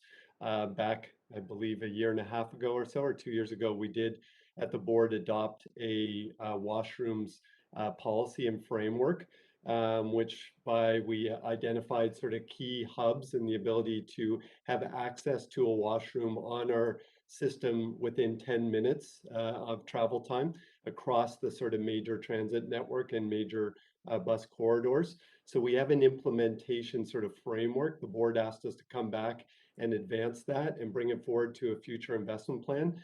We're doing so right now, working with the Mayor's Council and the board about what that implementation path would look like. Certainly, we see that as part of the long range, and we have standing policy on it. It's now about sort of recovering from the pandemic and building back better, exactly how we implement that.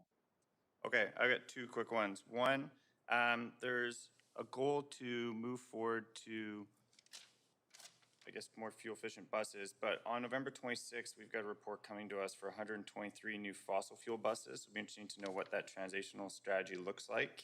And the second question is, at Metro Parks, we talked about the number one barrier to accessing your regional parks is car ownership. Can you talk about how TransLink's going to be part of the success of getting more people access to nature, recognizing one of the goals is affordable opportunities and options? Thanks. Sure.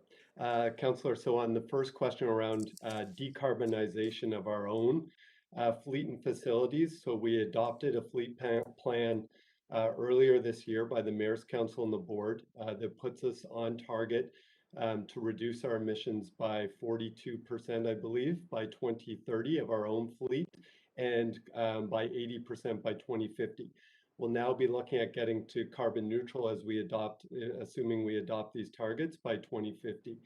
We're moving as quickly as possible on the electrification, including the next round of that would be some renewable natural gas to take advantage of existing infrastructure, and while we build the electrification of future facilities like the new Marpole Transit Center. Thank you. We'll move on to Councillor Dominato. Thanks, Mayor. And yeah, a couple of questions. Councillor Weeb asked one of my questions around the low carbon fuels transition. I did want to ask specifically about within Transport 2050, what the strategy is to better connect residents and neighborhoods within the city of Vancouver specifically. We have a system very much geared towards getting into the downtown core.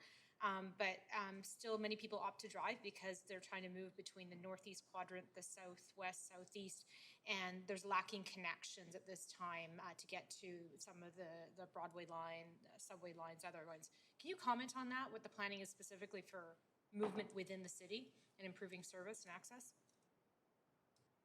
Yeah, I can start. Thank you for the question, actually. And it's something that doesn't necessarily come out as loud and clear because we haven't included the maps, because the principle is that we'll be expanding the frequent transit network, which already has a very good penetration within the city of Vancouver, but you pointed to some gaps that would advance with the densification of key corridors and actually basically cover most of the region. I think close to 95% of the population of the region would be within 400 meters of that frequent transit network. So it's really improving the underlying grid to give you a lot more opportunities. So right now, the frequent transit network is every 15 minutes. We've even talked about incrementally increasing that from 12 to 10 to probably eventually up to 5 minutes if we're going to hit that 2050 target about that. And then in key corridors, to make sure that we're prioritizing transit through dedicated lanes like we're doing now on the rapid bus that you see on 41st,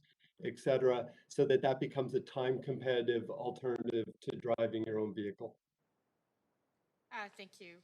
Can you also comment on night service and what you're looking at in terms of additional service at night, particularly for, we have a range of workers within our city that don't work traditional hours. And while there is now Uber and other options, I think a lot of people still rely on transit at night. And I'm just curious if you could comment on what we're doing there. Yeah, I think that we're recognizing that transit needs to be convenient for a wider range of trips. And we've even seen that coming out of the pandemic, how a slightly lower emphasis on commuter trips and a higher emphasis on all sorts of trips, whether it be for recreation, I think, which was the other question, to be able to access our recreation spots or to services and kind of regardless of the day. So really a 7-day a week transit system, as well as much longer into the evening. So we've been incrementally adding night service, but we see continuing that trend and intensifying it if we're going to be able to achieve that goal of reducing auto ownership or the reliance on a vehicle. So that's clearly one of the strategies.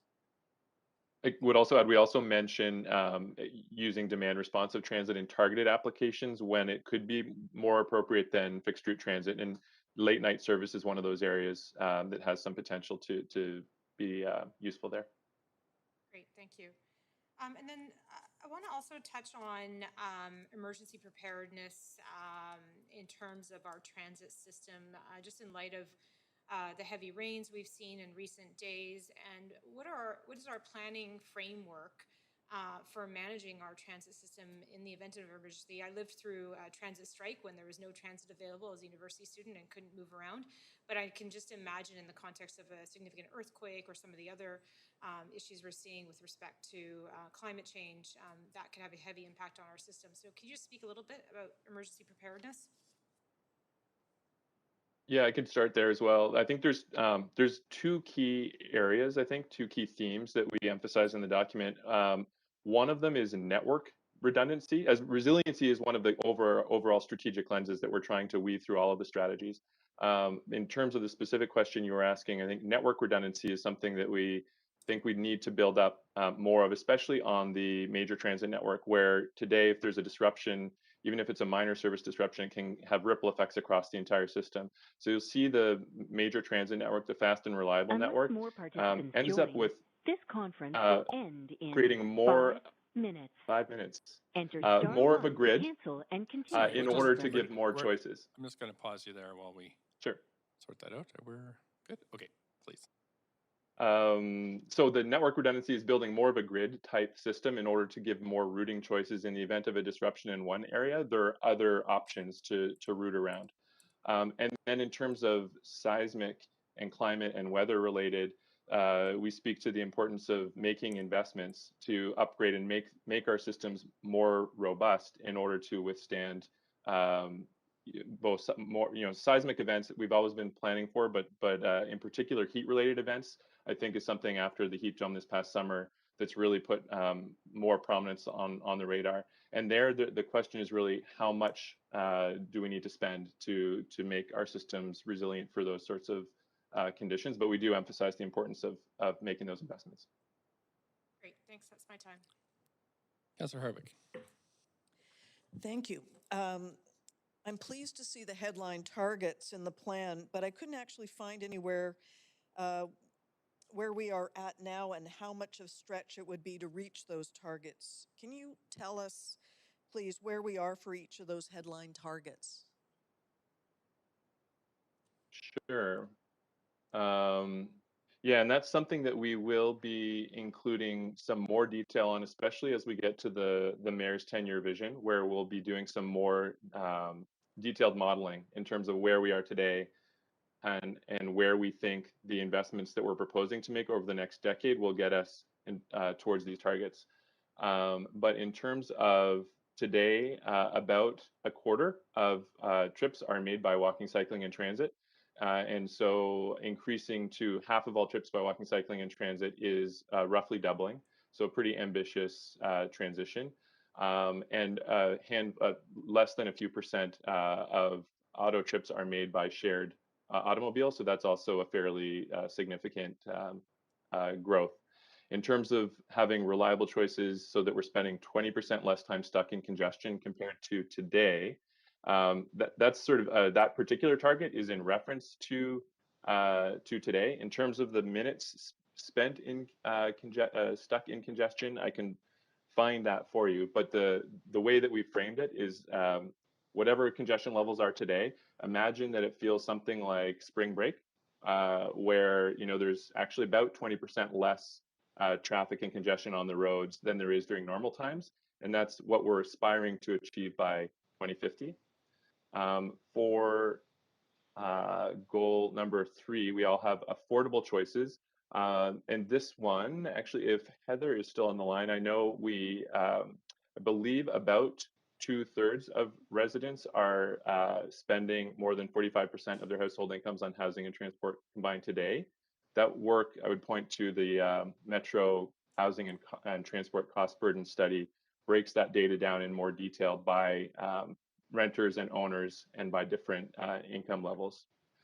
For goal 4, reducing serious traffic injuries and fatalities until we reach 0, there are about 100 fatalities per year on Metro Vancouver roads. That's the annual average over the last 5 years from ICBC data. About a third of those are people who are walking or cycling. So again, that's a pretty heavy lift, and there are tens of thousands in the $20,000 to $30,000 or 20 to 30,000 individuals who have serious traffic injuries every year. So reducing those to zero is quite dramatic. And then by 2030, lower carbon pollution from light duty vehicles by 65% over 2010 levels. We've actually essentially been holding steady on our light duty GHG emission profile for the last number of years. I think at a regional scale, we've from 2010 levels, we've reduced our regional GHGs by 1%. So we have about 44% to go over the next 8 years if we're to be on track with our target. Thank you.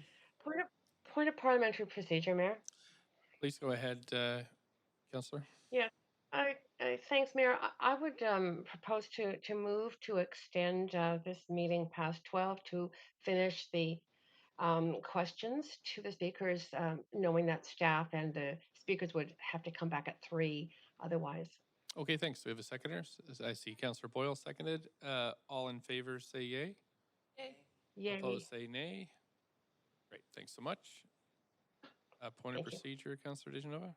Thank you, quick enough. I was just wondering if we would still have an hour-long break before we start in camera or not. Just Yeah, let's see how we go here, and I'll make just an announcement about time shifts after we finish the. Thank you. Okay, thanks so much. Councillor Hardwick, you finished, or are you still going? I think he's finished the response on the targets. You have an hour. So my next question is, okay, go ahead. Can you please explain a bit about the regional transportation model and the modeling that informed Transportation 2050? Specifically, can you explain the traffic zone system, please, and how you determine projections by traffic zone, approximately how many traffic zones there are in the region and in the city of Vancouver? That's a very good question. I'm not sure I have all of that offhand. I can speak to some of it. I believe we updated our model a few years ago from something like 600 to 1700 traffic zone analysis across Metro Vancouver. We also model outside of Metro Vancouver up to as far as Pemberton and out to Hope, recognizing that that generates a lot of the traffic. In here, we use Metro Vancouver projections for population and employment to be able to then distribute and identify the travel lines. For this strategy, we also then looked at for the major transit network and for the transit priority, recognizing where those desire lines are and where the gap in reliability or travel time is between transit and private vehicles. We assumed particular times and station locations to be able to see what would be an effective transit network. We then use a bunch of exploratory modeling to understand what the range may be. Thanks so much. Thanks. I would appreciate a written answer on this because I didn't get the number for the city of Vancouver. Thank you. Councillor Carr. Yes, thanks so much, and thanks so much for the presentation. I'm just going to mostly focus on the goal around keeping road use charging in the toolkit. And thank you for that information on on why you are projecting it will be needed in terms of numbers of cars because of the switch to EVs, etc. That was incredibly useful information, and I assume you're going to keep us up to date on that. So my question really is, how do you anticipate starting? Certainly looking at other cities that have this, they start at their core area, and they have started often as a trial rather than a immediately full implementation. What do you anticipate a plan might look like? That's a very good question, Councillor Carr. The Mobility Pricing Independent Commission identified that there could be different paths. That would still be our discussion with the Mayor's Council.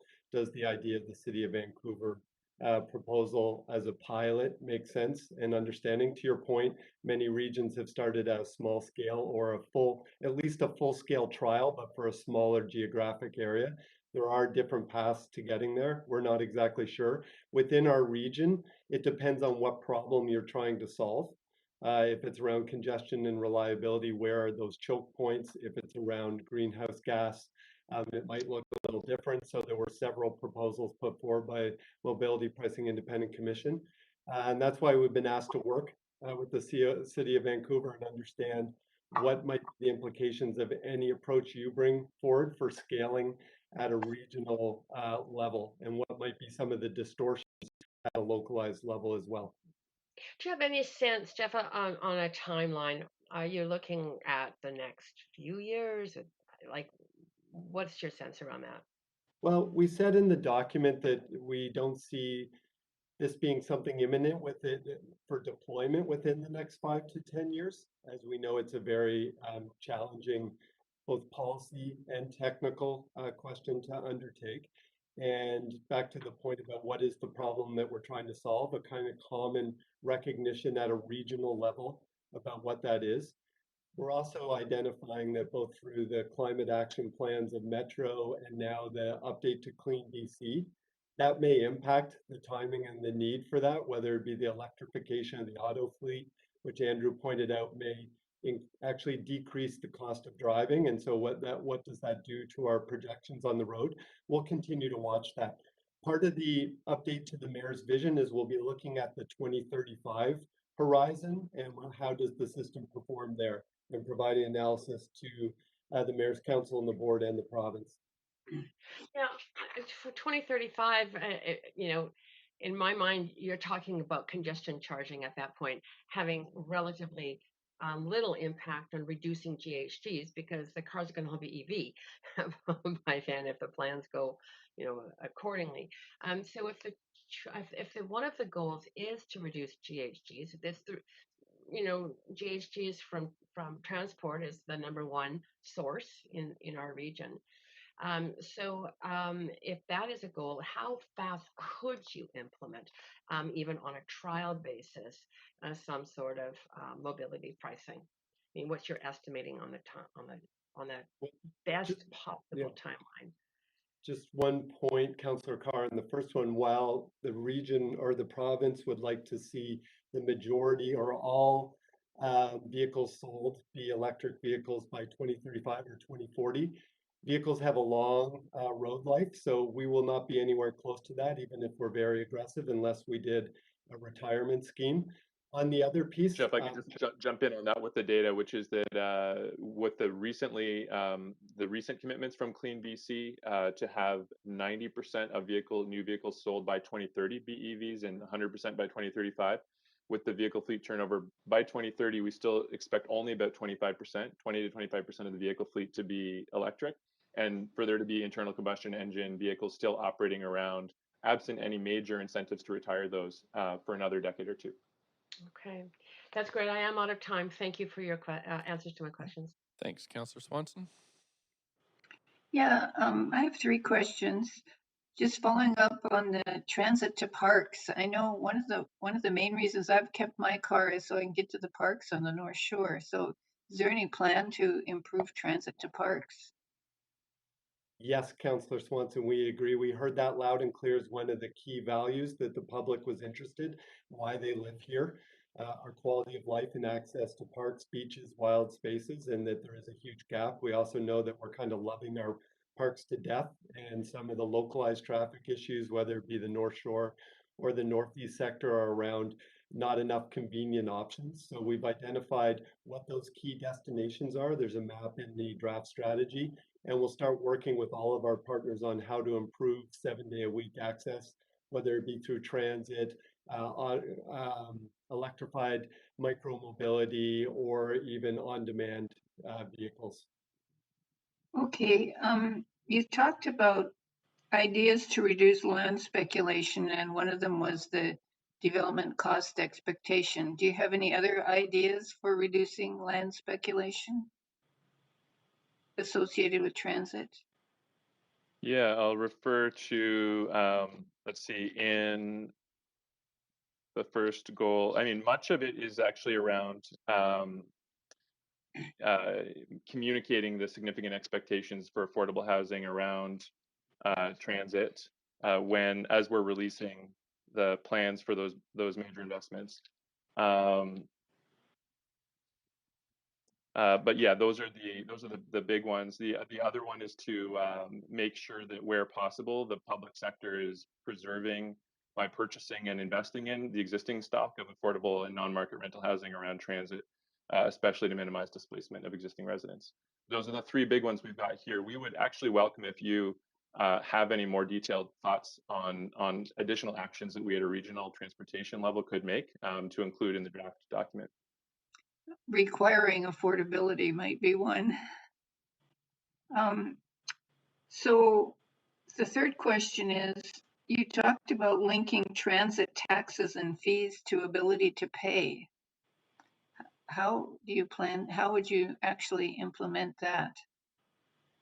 Yeah, there's sort of two elements to that. The first is the taxes part. At a regional transportation level, the main taxation sources are regional property tax, a regional fuel sales tax, regional parking sales tax, and currently none of those are linked to ability to pay or income or wealth.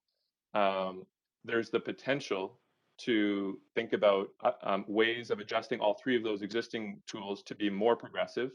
There are obviously challenges associated with them, but currently the property tax it has some relationship to the value of the home, but not necessarily the ability to pay of the individual. With respect to fees, the proposal that's also a bit more challenging administratively to deliver.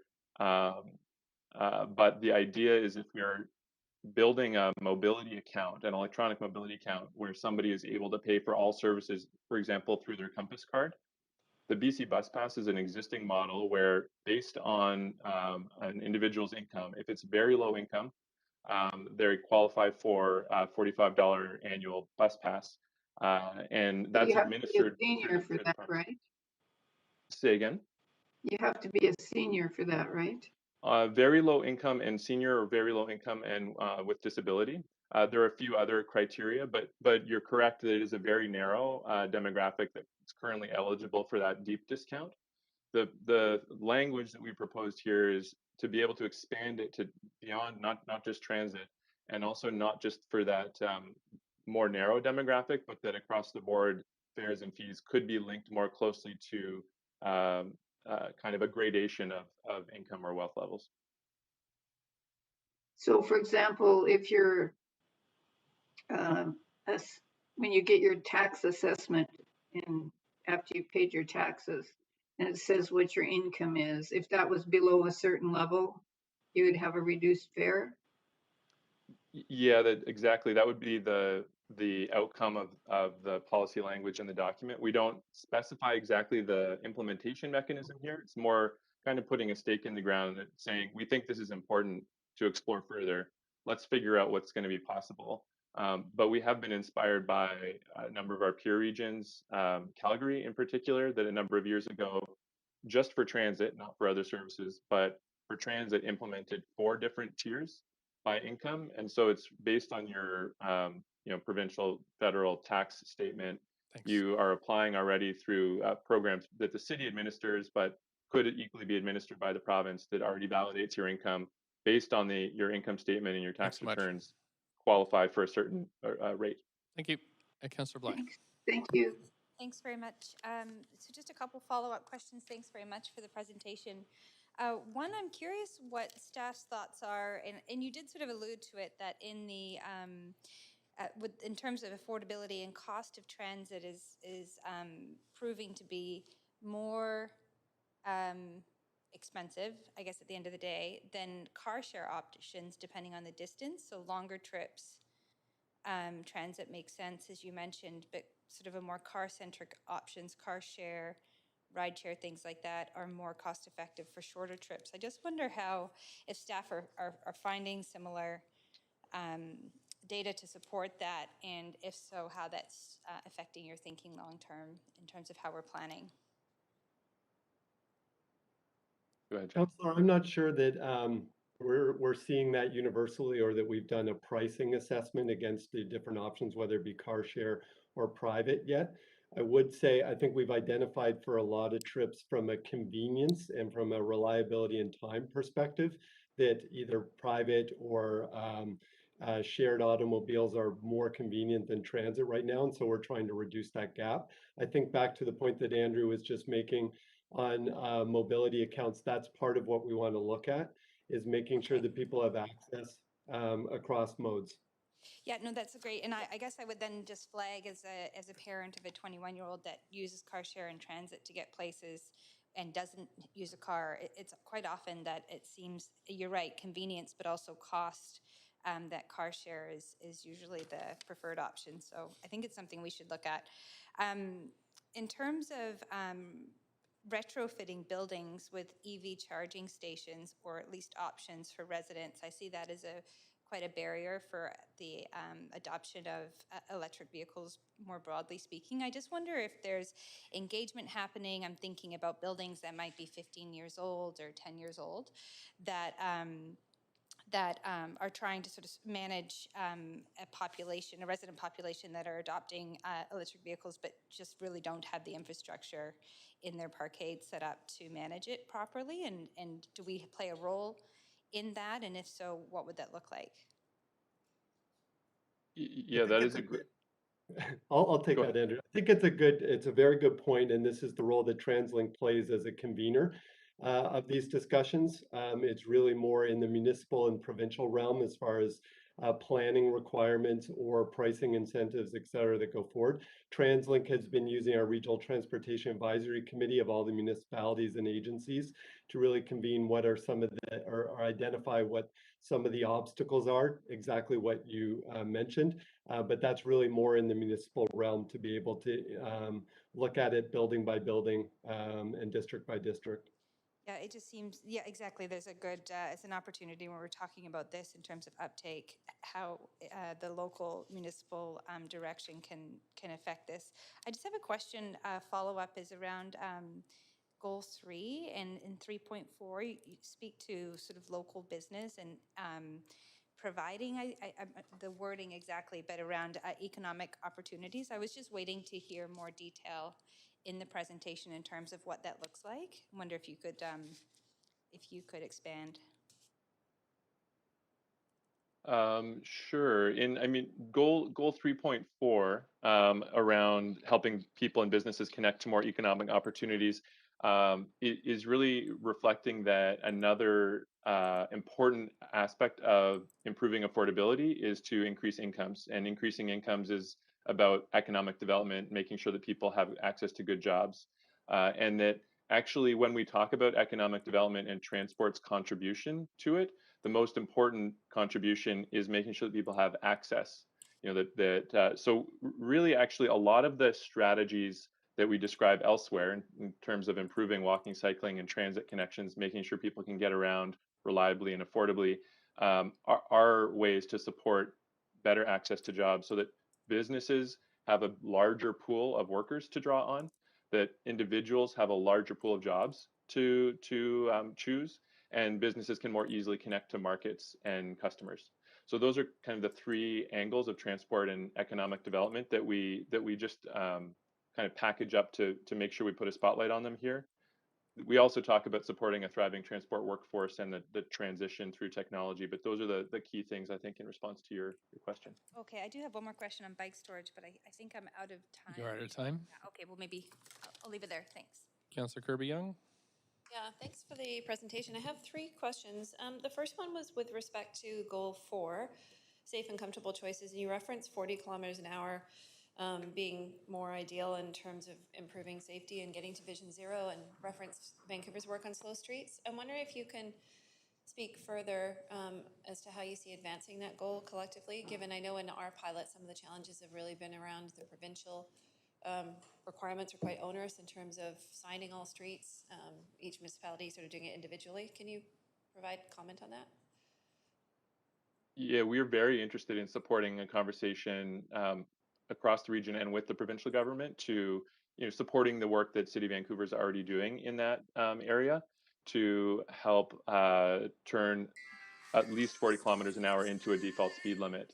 So absolutely, the Motor Vehicle Act needs to be adjusted to make that a reality. But here we, I think are establishing that at a regional level, we agree that that's an important aspiration. And the reason that number is chosen is that at about 35 kilometers an hour is when you see fatalities from traffic collisions start to dramatically increase, that the human body can withstand impacts pretty high chance of surviving an impact less than 35 kilometers an hour. Over 35 kilometers an hour starts to dramatically increase. So do you see that? I'm with you, and I hear you on that. I guess I'm wondering practically, do you see that as coming forth through joint advocacy efforts, through the Mayor's Council, through TransLink leading the way on some comms around that? It's sort of more of the pragmatic The question. tactics, yeah.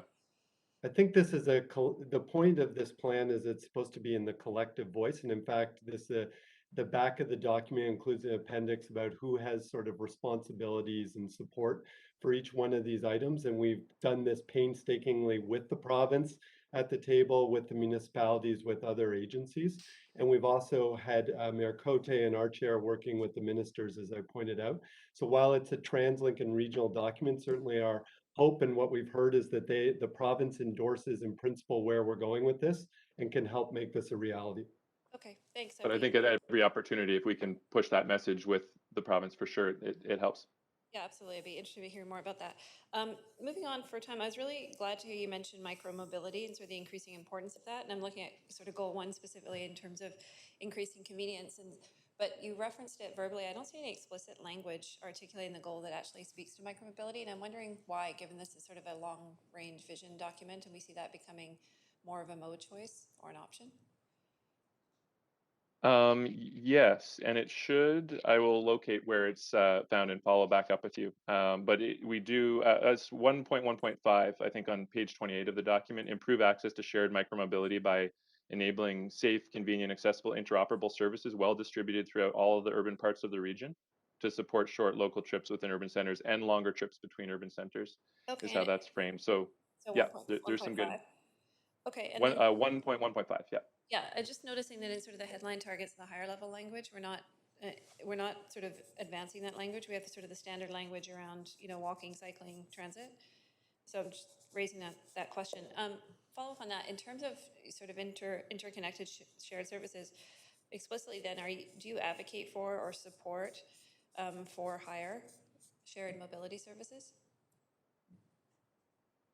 We definitely, in terms of ride hailing and that kind of thing, taxis, ride hailing, and car share, we see as a really important part of the mix of the not owning a personal automobile is one of the key Just to be things. Yeah. clear, I'm asking specifically about micromobility and shared ones versus having to own your own scooter, for example. So I see. applying the Yes. same philosophy to micromobility services.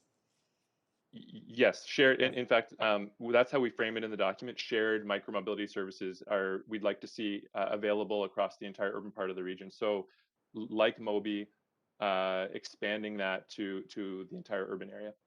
And like Andrew pointed out, even the urban universal mobility concept that we talked about for subsidized pricing based on how your income levels should include not just transit but shared mobility options. Okay, because they are more affordable than having to own your own, correct? Exactly. Yes. Yep. Okay, thank you. And then my last point is just have 20 I may not have enough time. I think my colleague might move for a second round, so I will go back. Thanks. Councillor Boyle. Thanks for this presentation. I also had questions about the shared work with the province and the city on advocacy to decrease speed limits. So appreciate that being asked and that work moving forward. My next question is about the role of local governments like us in reallocating road space to meet some of these targets. I'm wondering if you can speak to the role we can play in that regard. It's critical, both in the near term and the longer term, Councillor Boyle. So we identify that, even in our near term implementation, the need to be prioritizing more and more streets actually as congestion increases and to welcome people back. And so that's actually something we're baking into our future plans, is more prioritization on major transit network streets to reduce our travel time, reduce our transit service hours that are increasing every year, and provide better service. That gets picked up throughout the actual document. Given that we co-manage the major road network, but that you own it, the municipalities have a key role in actually making that happen. And what our role is identifying which of those corridors are, the best and moving the most people right now, and understanding sort of what the sequence should be for prioritization, reprioritization of space, both to transit and to active modes. So it's a key municipal accountability. Okay, great. Well, I look forward to being ambitious on it. I'm also wondering about e-bike incentives. We've all seen our municipalities looking at how they can provide incentives for increased uptake of e-bikes in Saanich and the North Shore, or the District of North Vancouver voted last night. Obviously, the province taking that up would be valuable. Is that a conversation that TransLink has looked at in terms of all of the ways that e-bikes would help us meet these targets? Yeah, we haven't had any active conversations currently around e-bike incentives, but we do flag it in the document, including suggesting rebates for bicycles and e-bikes, bike repairs, accessories, especially for low-income individuals, is one of the actions in the affordability section under 3.2.2. But yeah, that is something that would be useful to actually turn into a program in the nearer term. Okay, great. And I have one other bike question, and I don't know if it relates to the bike storage question Councillor Bly was going to ask, but I'm curious about, I hear a lot from residents, one of the barriers to uptake of e-bikes or cargo bikes is storage for them. I'd love to hear more about what that looks like for TransLink, and any ideas you see. One of the ones that keeps getting sent to me is like bike storage pods on residential streets, particularly for renters who don't have their own garage space. So any recommendations for us or thoughts on the TransLink end? That is a great question. We do currently have in the document, we've got language around providing a sufficient level of secure parking and charging stations for bicycles and electrified micromobility devices across the bikeway network, but especially in urban centers and those high demand locations like schools, libraries, parks, as well as requiring employers and other non-residential major trip generators to supply those facilities. And that would be something you at the municipal level would be involved in requiring. But I think that your suggestion of helping to build a network of bike lockers and bike parkades that we currently, TransLink has been building at transit stations, but recognizing the need for those, especially the charging facilities, to interact both for personally owned devices and shared micromobility, as something that we would be interested in helping facilitate a regional conversation on, and could probably put some stronger language, I think, in T2050 on as well. So thanks for that comment. Okay, great. Would love to see all of that, and I will leave it there for now. Thanks to the whole TransLink team for all that work. Okay, I've got a second round of questions, and I don't see any councillors on for the first round, so we'll go to Councillor Dominato for the second. Mayor, do you need me to move for the second round? Can we do that already? I don't know if we did for this one. Great, go ahead. Mover, seconder, all in favor? Yay. Opposed? Great. Okay, Councillor Dominato. Thanks, Mayor. Yeah, I just want to follow up on a comment. It was with respect to the regional mobility pricing, and what I think I heard was that this would be on the horizon for 2035. Did I hear that correctly to TransLink staff? Not exactly, Councillor. What I was saying is that while we haven't made a timing commitment to this, one of the next steps from a planning perspective is to update the mayor's vision, which becomes the blueprint for implementing Transport 2050 for the next 10 years. What we'll be doing as part of that is understanding how close we are to our targets. And that will give a sense about whether or not mobility pricing might be required within the 2035 time frame in order to be able to hit those targets, or when we should be start planning for that. would it be fair to say though that it's sort of essentially planning for it with the phasing out of the gas tax? That is one possible move. It depends on what you're trying to achieve, as I was saying earlier, whether it's an actual revenue replacement, and there could be alternatives to that, whether they be energy charges or vehicle charges or distance charges, or if it's congestion or if it's GHG. And so there are different ways to look at it. Certainly it drives part of the agenda to need to reform our taxation policy. And as Andrew pointed out, the electrification of vehicles is going to reduce the operating cost of them quite significantly, which is good, but also has a rebound effect that we're concerned about. Thanks for that. And I guess just a further question on that, because even with the move towards electric vehicles, it doesn't necessarily address overall congestion across the region. I think you pointed that out. Is from your perspective, and I recognize the staff perspective, is that does there need to be more of a sort of united regional political will to move down this path? On pricing, I think that's what we're recognizing, given the discussions we had back in 2018 and 2019 on this file. So far that it's not quite there, and it's very politically challenging. It's also, as I mentioned, quite technically challenging to understand how it would come into play. Okay, thanks for clarifying that. And I just want to circle back on the subject of micromobility as well. And just given that our municipality is obviously piloting the use of private e-scooters on streets, and then we have other municipalities doing so, is there currently storage now in place at the main transit stations for those e-scooters? We're in the process of building out what we've been calling bike parkades that are you're able to park other micromobility devices there to the extent that you're able to lock them and secure them.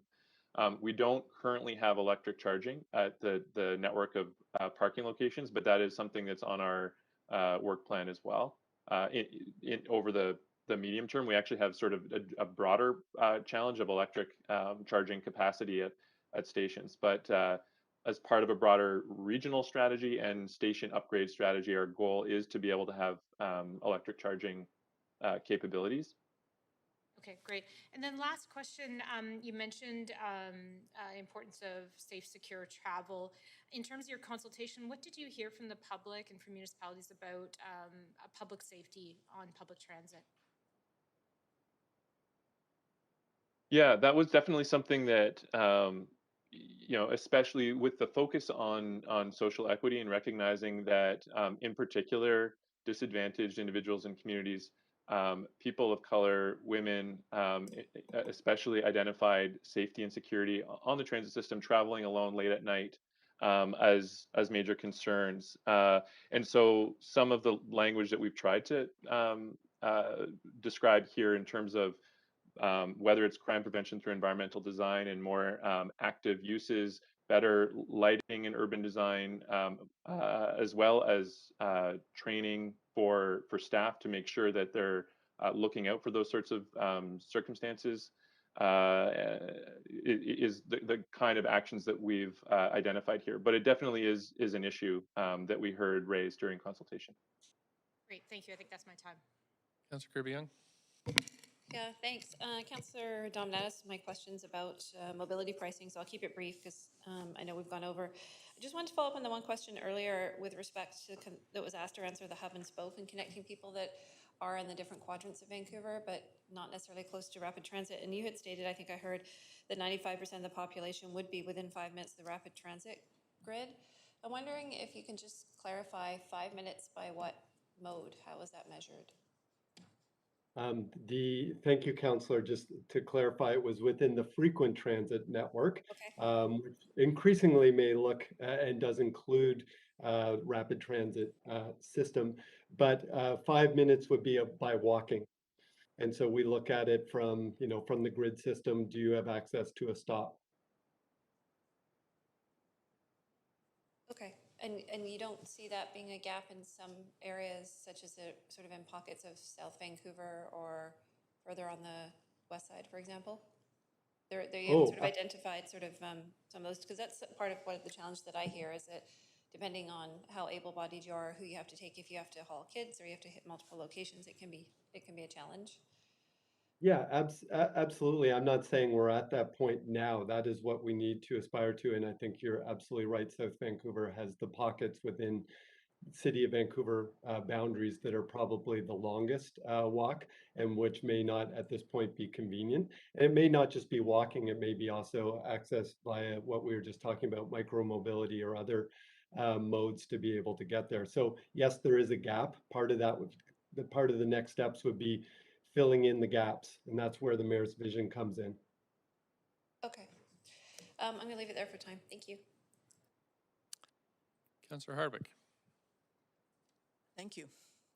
TransLink needs to make important transit service corridor decisions based on projected population and employment projections for the entire region. But while you need regional and sub-regional data, I understand you also need much finer grain data, much finer grain even than municipal level projections for transit corridor planning and evaluation, for example. So can you please explain a bit about the regional transportation model and the modeling that informed Transportation 2050? I touched on this before. And can you explain the traffic zone system, please?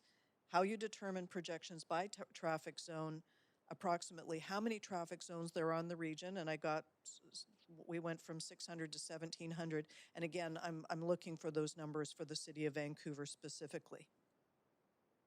I can jump in quickly, Jeff, with the update from our modeling staff, which is the City of Vancouver has 372 traffic zones. The UEL has another 15, and that's in the context of around just about 1,700 traffic zones totally in the region. Jeff, did you want to answer the rest? Yeah, and Councillor Hardwick, I think per your previous round of questions, we'll prepare a written submission back to City and to Council on how we do our modeling. But I will say that we work with the municipalities and Metro Vancouver to understand at a traffic zone level, building on where we're at today and the projections going forward, where the densification will be. So it's not just at the Metro level, it involves the conversations with municipalities as well in order to be able to generate demand. Great, thank you, because it is the granular level that I'm interested in looking at. And to wit, how well did we do in getting jobs and dwellings in places that can be well served by transit in the past 10 years, or at least in the 2006 to 2016 period? And will this trajectory get us to the headline targets? I think Heather has left the call, Heather McNell, but I think we've done quite well, especially on the population. The distribution of jobs, I think, has maybe varied a bit depending upon the subregion. But even our projections on our ridership, et cetera, have been fairly solid, which rely on both population and employment. In fact, employment is probably a bigger indicator of demand, employment, school, et cetera. So we've done quite well in the last 10 to 20 years. Excellent. So I just want to touch back on the traffic zone data again. Where does the traffic zone data come from and who has access to it? So the traffic zone data, we populate it using census information, and the municipal staff do have access to that. We maintain the regional transportation model, but so do consultants around the region, and some municipalities also have access to the model themselves. So we work very closely.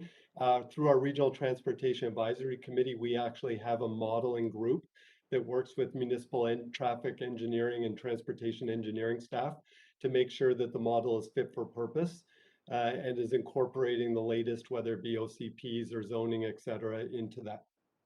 So just And confirm. so the underlying data is census, and then combined with Metro Vancouver projections in terms of population and jobs over the 15 and 30-year time horizons. And calibrated, we do a trip diary every 5 years against that census, and we do it on roughly 40,000 households to understand what the travel patterns look like and make sure that the model is actually forecasting accurately.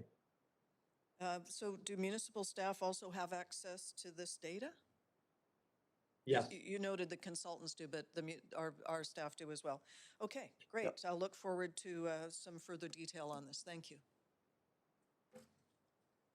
Thanks so much. That's it for questions. I really want to thank you for your presentation today and all the valuable discussion. Council, we're going to take a break now for lunch. It is about 12:30, so we'll come back at in camera at 1:30 and then resume back here in council chambers at 3:30. So we'll just add the extra half hour onto all our timing. So thanks very much, council, and we'll see you in camera at 1:30.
Okay, Council, thanks. We're at 10 minutes to 4, so we'll start back in. We have some unfinished business and then a couple of reports to get through. We do have speakers for the second report, so I'll just draw that to your attention.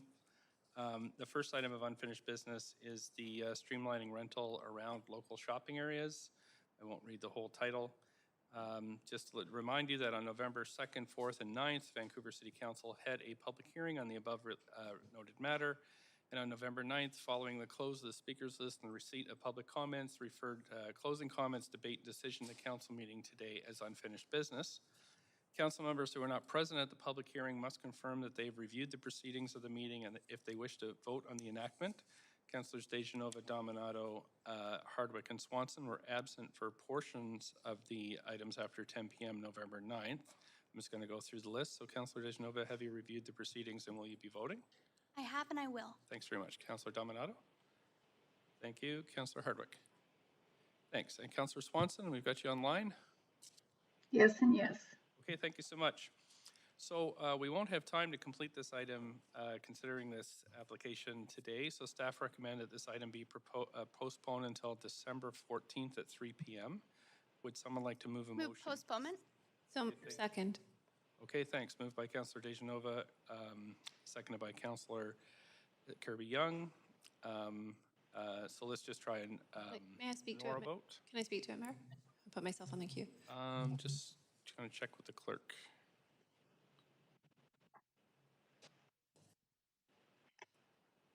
Right, so it's debatable as long as it's to the merits of the postponement. Yeah, it is. Thanks, Mayor. It is to the merits of the postponement, and I just wanted to express, and I think that this is the sentiment of a number of councillors, that there was a desire to deal with this decision more expeditiously. I know from a number of councillors, but we have a really full schedule, and so I just wanted to clarify that from my perspective, this doesn't signal a delay, but rather a desire to provide a set start time for the public and enough quality time for council to debate and deliberate on this important item. There was an alternative procedural choice to refer it to a council meeting after the conclusion of tomorrow's business, but we also have a full agenda tomorrow, and that would provide uncertainty for the public with respect to the start time and potentially a compressed time for council to consider the matter. And so I just thought it'd be helpful to provide that perspective, and that's why I support moving it to December 14th. Although had we not had as full a schedule, it would have been nice to deal with it earlier. Thank you. Thanks so much. I'm just going to try an oral vote here, so we agree. All in favor of this, say yay. Yay. Yay. Any opposed? Do you hear any opposed? I don't. Okay, that's passed. Thanks very much. And clerks will update the public on that change of scheduling. Next, we have two reports. First report is related to the presentation we had this morning. The first is city comments on the draft regional growth strategy. There is a staff presentation, but staff are willing to waive the presentation. Would anybody like to see the presentation from staff? I don't hear anyone. We do have registered speakers to this item. Just one, I think. I'm just going to check with clerks. We have, do we have Brendan Washburn? Mayor Stewart. Brendan Washburn's here. Can I just ask, do we have to suspend questions to staff till afterwards? Happy to do that. Sure. I don't have any, but just in case. We're clerks are looking for Brendan Washburn. I'm sorry, I've got the wrong person. I've got 3 speakers list here. I'm sorry about that. Yeah, sorry, Holly Foxcroft. Holly Foxcroft? Hi, there was an error. I'm actually looking to speak to the Renfrew and Rupert, which is the next item. Oh, great. Okay, thanks for clarifying that. Sorry. And we can move on then to... Move to adopt the resolutions. Sure. Just going to ask first if folks, if there's any questions to staff.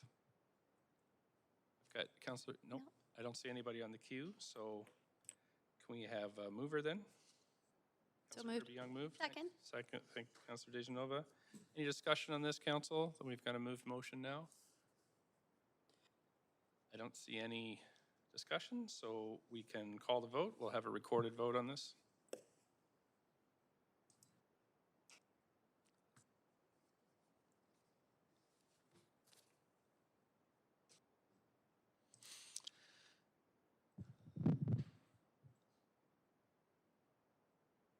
Mayor, can I get a vote assessed in favor, please? Thank you. Councillor Fry in favor, please. Great, so that's passed unanimously. Thanks to staff for their work. The second item is the Rupert and Remedy Station Area Planning and Enhanced Rezoning for 320 East Broadway and 2625 Rupert Street. There is no staff presentation to this item. However, Council, you can ask up to questions of up to 5 minutes to staff. Councillor Deschanel, I've got you on the list for questions. Actually, Mayor Stewart, I was hoping to suspend the procedure bylaw to have questions afterwards, understanding that we have speakers here. Right, well, I actually don't see anybody on the queue for questions anyway, so we probably don't need to do that, so we can hear from speakers, but thanks. Right, so we have a number of speakers on this item. The list, we have David Negrin first, then we have Chief Wayne Sparrow and Chair Salem from Squamish.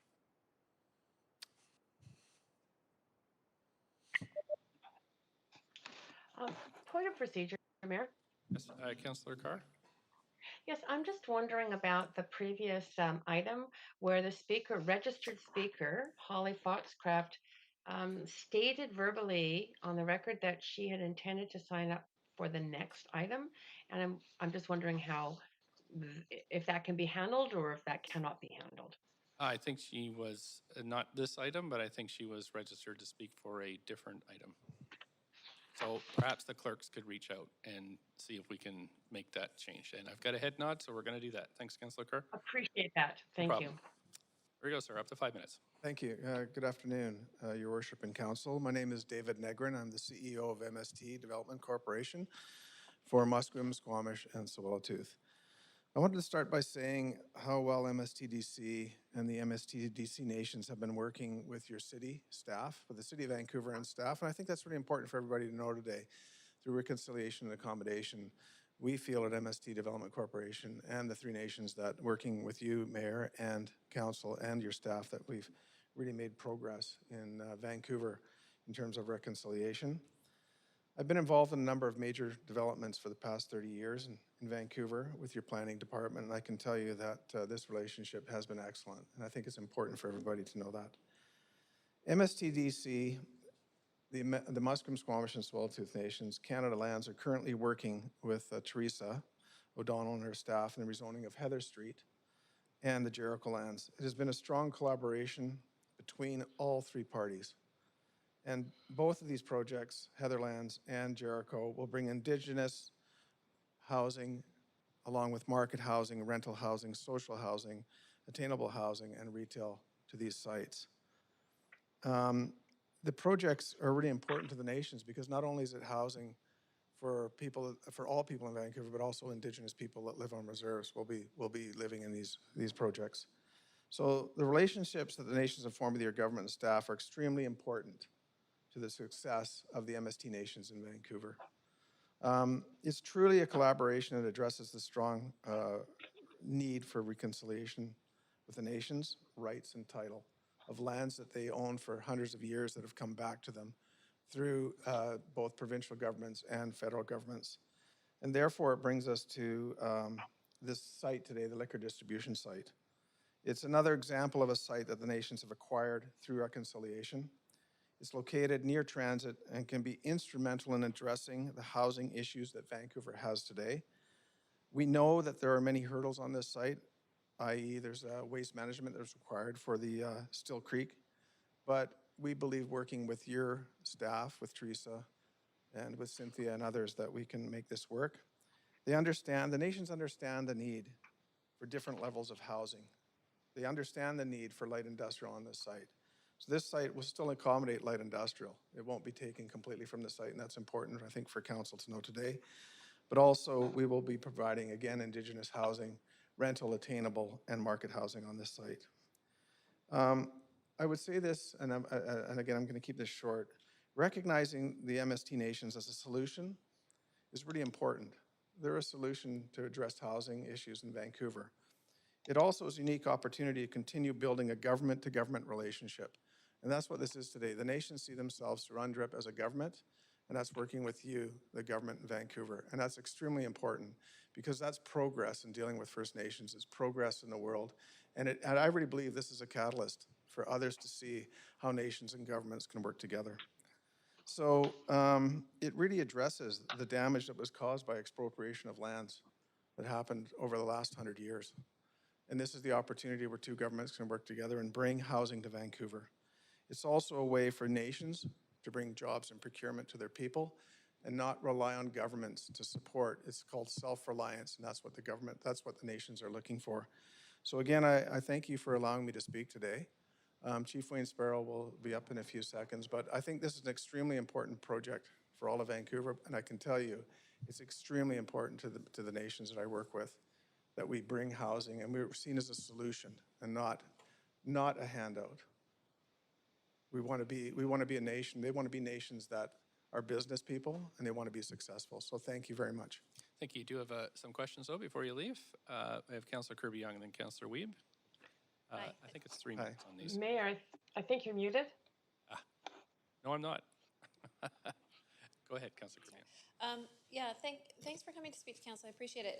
The one question that I have is that you mentioned housing a great number of times, and there's obviously a lot of potential constraints with this site with respect to Still Creek restoration, the watershed, climate mitigation, the requirement for retention of industrial use. And so I read the report that there's a number of sort of cautions, Right. if you will, and considerations with respect to what ultimately can be built there, and also the balance with respects to the industrial employment uses relative to the amount of housing. So I wonder if you can comment on that, because my takeaway from your presentation that housing seemed to be the big focus, and whereas this has primarily been, and the way I read the report, and would be that the driving usage would still be mixed employment and industrial.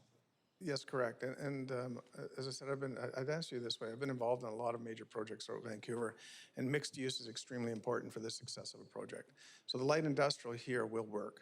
Absolutely. It's still a big proponent, a big part of this development, right? And so looking at Still Creek that goes through, I'd say that we have to work with your planning staff on that, but the water management plan is one that we believe can work and we can bring it to fruition. But what I see here is it's such a prime location in Vancouver next to transit and into downtown. We really believe that housing can succeed here along with the other uses, light industrial, right? Light industrial is extremely, I would say this light industrial is really is being looked at in Vancouver, and a lot of developers are going out and buying it today.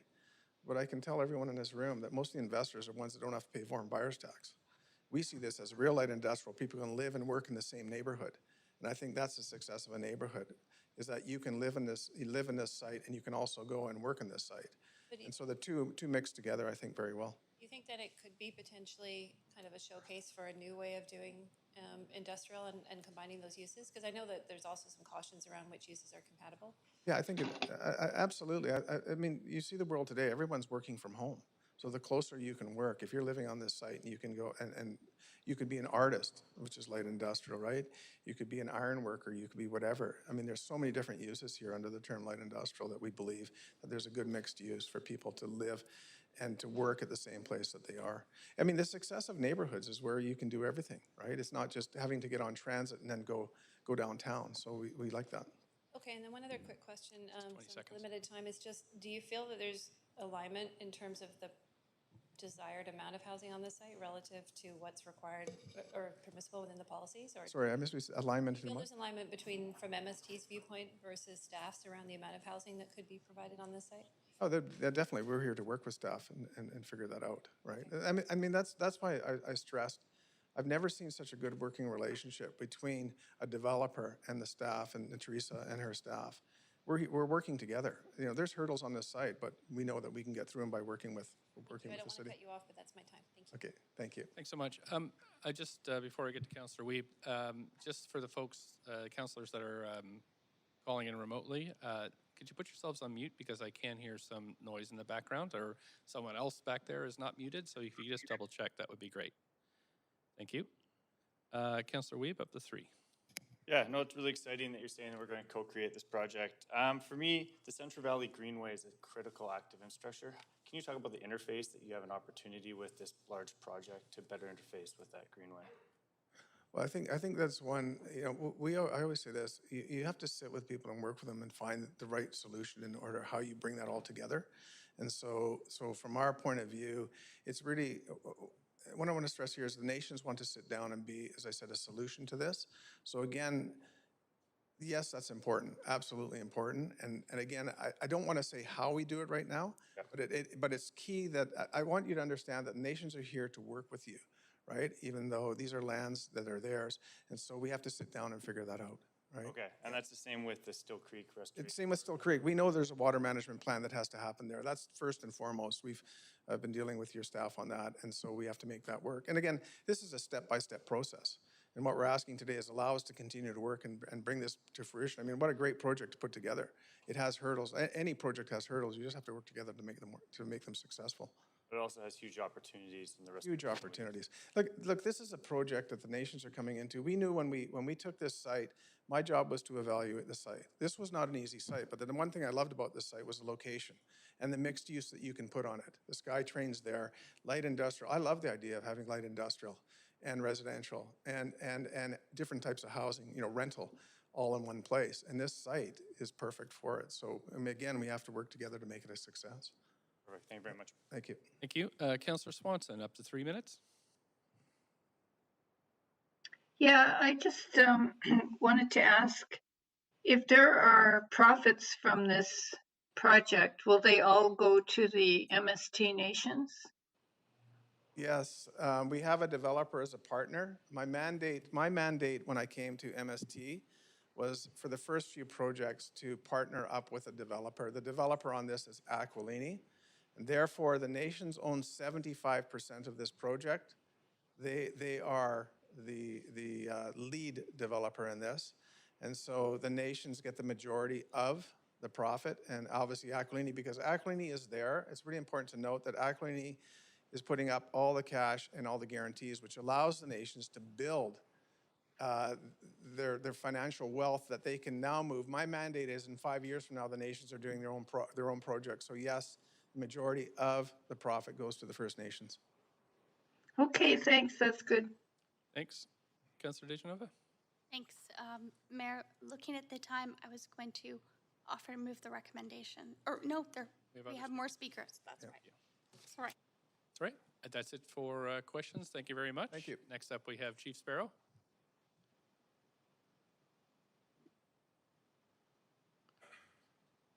Thanks. Welcome, Chief. Great honor to have you here. Thank you, Mayor. Thank you, Council, for giving me this opportunity again to speak on my community's behalf. It's a privilege and honor once again to step in front, and we don't have to go on Zoom. We can communicate and have some normalcy to our life, I guess. And I just wanted to step forward when David asked me to come forward. I think he touched on most of the points that we talked about with the relationship here with yourselves and the city. And so I just want to echo a few of those comments and the things that I've been saying all along. And when David came and worked with us, we knew that this specific site would be a little bit difficult, but we chose that site to try to make ourselves self-efficient and look after our own doing. And one of the reasons why I personally supported and brought back to our council is we're not in the game to try to make the highest return and fastest return and just walk away. We knew that a lot of the issues that you sit down and spend hours and weeks and months dealing with housing issues here in Vancouver, we feel the same things in our community, each and every one. And these benefits will go back to our community to help. Musqueam alone has 400 and some odd people on our waiting list to come back home. Some of them were in the city of Vancouver. Majority of our band members are spread out all across the province and wanting to come home. So these opportunities give us a great opportunity to accomplish those goals. But I just wanted to stress once again our opportunity to work with you and walk side by side. You know, my father, late father, was the chief when the first hybrid interceptor and everything, and grandfather were there when it went through our reserve and to be able to stand up here now. I just want to close by talking about reconciliation, and not because I'm here in front of each and every one of you, but I've said over the last year, the term reconciliation is used loosely. The provincial ministers, the federal ministers use those terms. And I've said, and I said just more recently with YVR, that the city of Vancouver, if you want to learn on reconciliation, learn from them. And I go back to this council and previous councils about how much of this council proving to other municipalities and government of working together and what we can accomplish. And I said this at the YVR. We've got together the YVR board and talked with them for the first time down in Musqueam.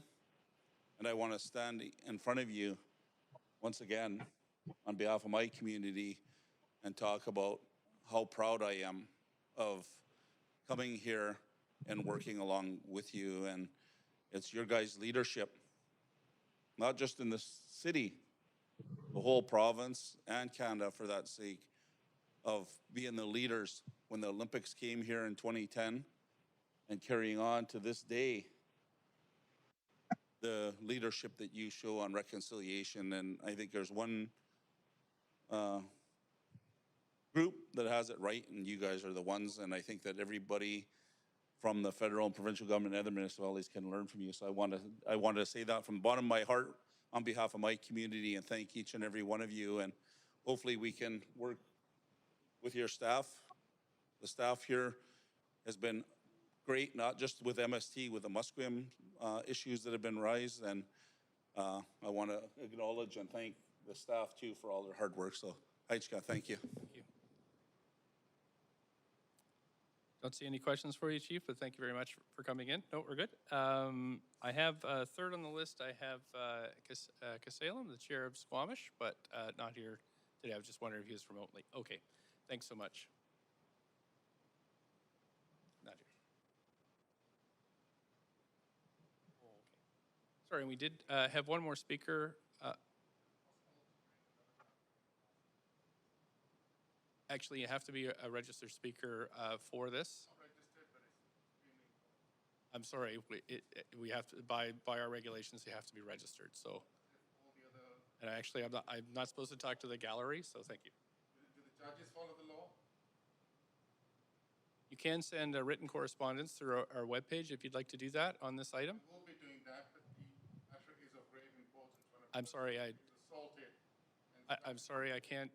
I'm not going to engage with you anymore because you're not a registered speaker, and by our regulations, I can't speak to you. So I'm going to go to speaker number 4, who was on the list. Are you interested in justice? I'm going to speak to the next speaker on the list. Clerks is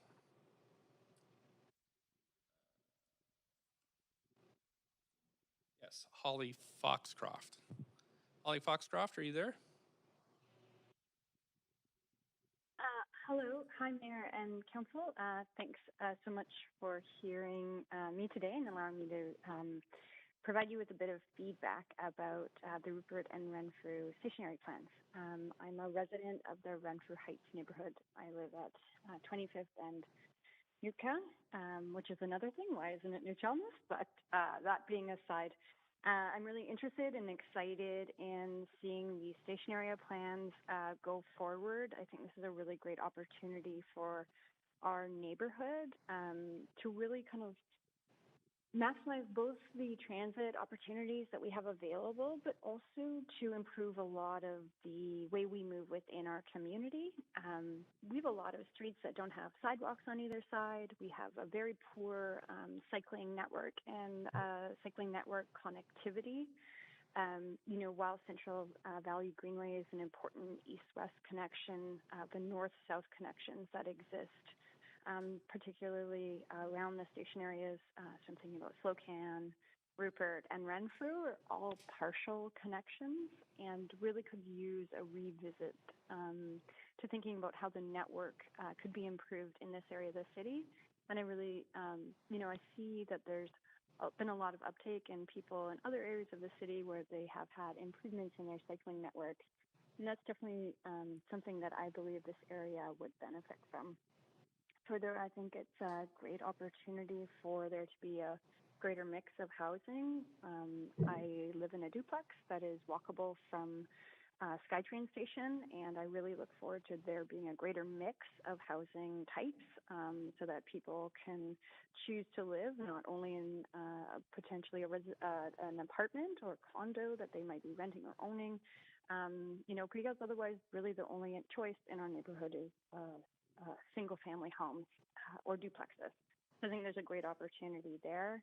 My street backs onto Still Creek, and let me tell you, it was raging yesterday, so I can only imagine what was happening down below in this area. And I think it's very prudent of the city to be embarking on a plan that would consider, both the daylighting, renaturing of the Still Creek area, as well as, being conscious and thinking, as the previous speakers meant, about that integration between the redevelopment of those two sites, and also being able to work within the constraints that we have with climate change and the increase in potentials for flooding. I also see these stationary plans as really great because right now we're sort of a destination desert in Renfrew Heights. It's very auto-oriented commercial that exists either on Grandview Highway or on Kingsway, and it's sort of a big desert in between there. So I think there could be a great opportunity, for those mixing of uses, having that light industrial, but perhaps having other places where people can gather as well. More commercial spaces, so people don't have to necessarily travel to other places in the community. Right now, it's very auto-oriented, and I really think that we're missing out on an opportunity to be providing those community-serving amenities in this neighborhood. And I think in many ways it's just a different frame. So, for example, my closest grocery store is very easily accessible by the SkyTrain, and that's often the way that I would go and go grocery shopping rather than trying to compete for parking spaces. So I think just kind of thinking about this holistically is really important and overdue for those two areas. There is some increased use around them, but I really think that there could be a benefit to really looking at the areas, and not only immediately around the station areas, but I see the study area extends from 1st to 22nd, and I think that there could be a great opportunity for the Renfrew Heights community to benefit from this focused planning effort. Thank you for your time. Thank you so much for your time and calling in. I don't see any questions for you, so again, thanks for your participation. Thanks. Thank you. Council, that is it for speakers, and would someone like to move? Happy to move to recommendations. Thank you. Second, Councillor Boyle. Okay, so we're over to the main queue now for debate and discussion. If anybody would like to, Councillor Dejanova, please go ahead. Thanks very much. I just wanted to, I'll be brief, but wanted to thank all of the speakers for waiting so long today, and also for your comments. It's certainly heartening to hear not only about the past and our work together in reconciliation, and I'm honored to be one of the council members that represents council on the task force for UNDRIP. And I think that it is really important that we consider that in the context. I also just want to pause and take a moment to thank staff, and it was also it was nice to hear of the good working relationship that there has been to bring it forward to this point. And I'm looking forward to what this could be. I'm hearing, that there's consideration not only of light industrial and housing, but there's also consideration of community and reconciliation. And I think that that's important. And I think, as Chief Sparrow said so well, and I don't want to misquote you, but this is an ongoing process. in working together. So I am very excited to see the opportunities, because I think that, beyond a network and beyond housing and beyond light industrial, we'll see a very thoughtful approach that MST will bring to the community here. So I'm happy to support this. Thank you. Thank you. Councillor Hardwick. Yes, well, we waived the presentation by staff, but we didn't have a chance to ask questions of staff. You can ask questions through points of information right now. May if you'd I? like. Thank Please you. do. So my question first to staff is, this is a huge tract of land. We're talking about 800 meters in all directions, and I think it also includes the Vancouver Film Studios area there. I'm just curious about the timing and why this is coming forward now with the work on the Vancouver plan.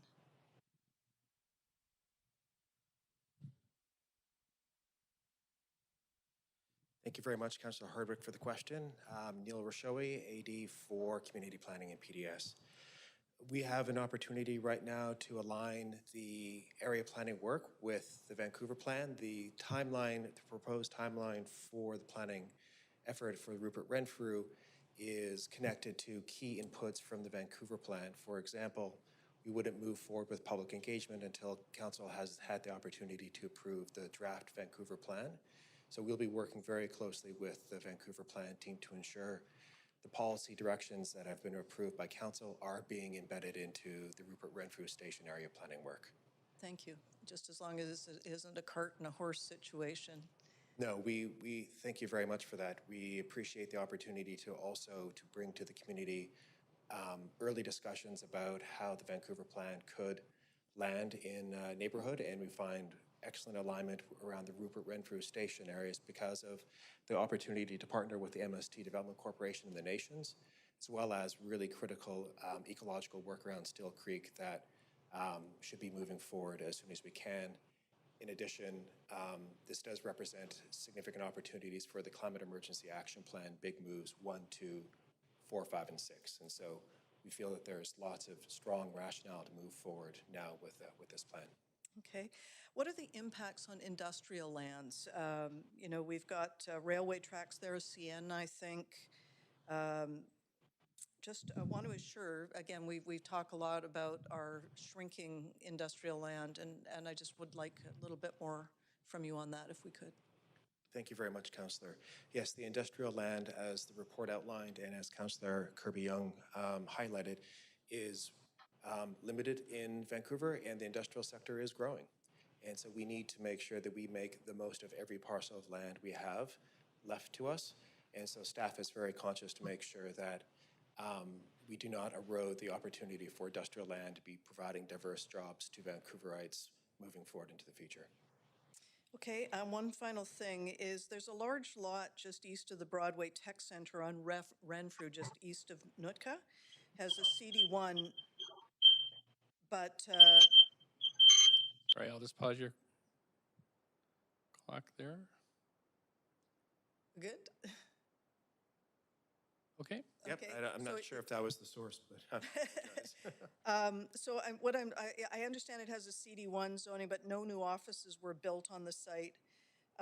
Just wondering about, it's another thing in the area. Is there any issue with the current zoning that would have any effect on this? I am not aware of the details of that site in particular, and so unless we have, I think we do have Chris Robertson, the AD for Citywide and Regional Planning, who can answer that question. Thank you.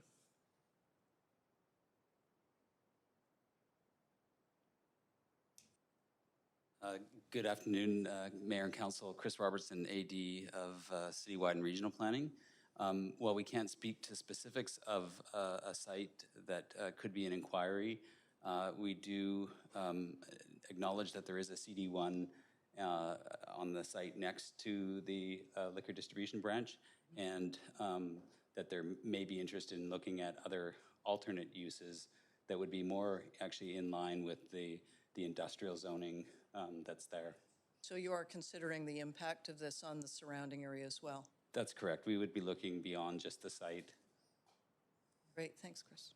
Yeah, and we'll confirm that it is in the study area. So, thank you for clarifying. Those are my questions. Thanks so much. I don't. Oh, Councillor Wiebe.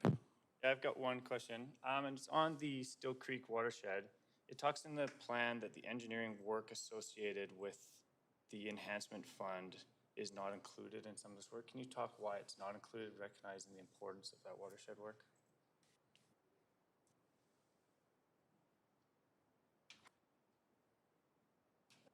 Can jump That in. might be a miscommunication because it's my understanding that is part of the recommendation. Sean, is that not correct?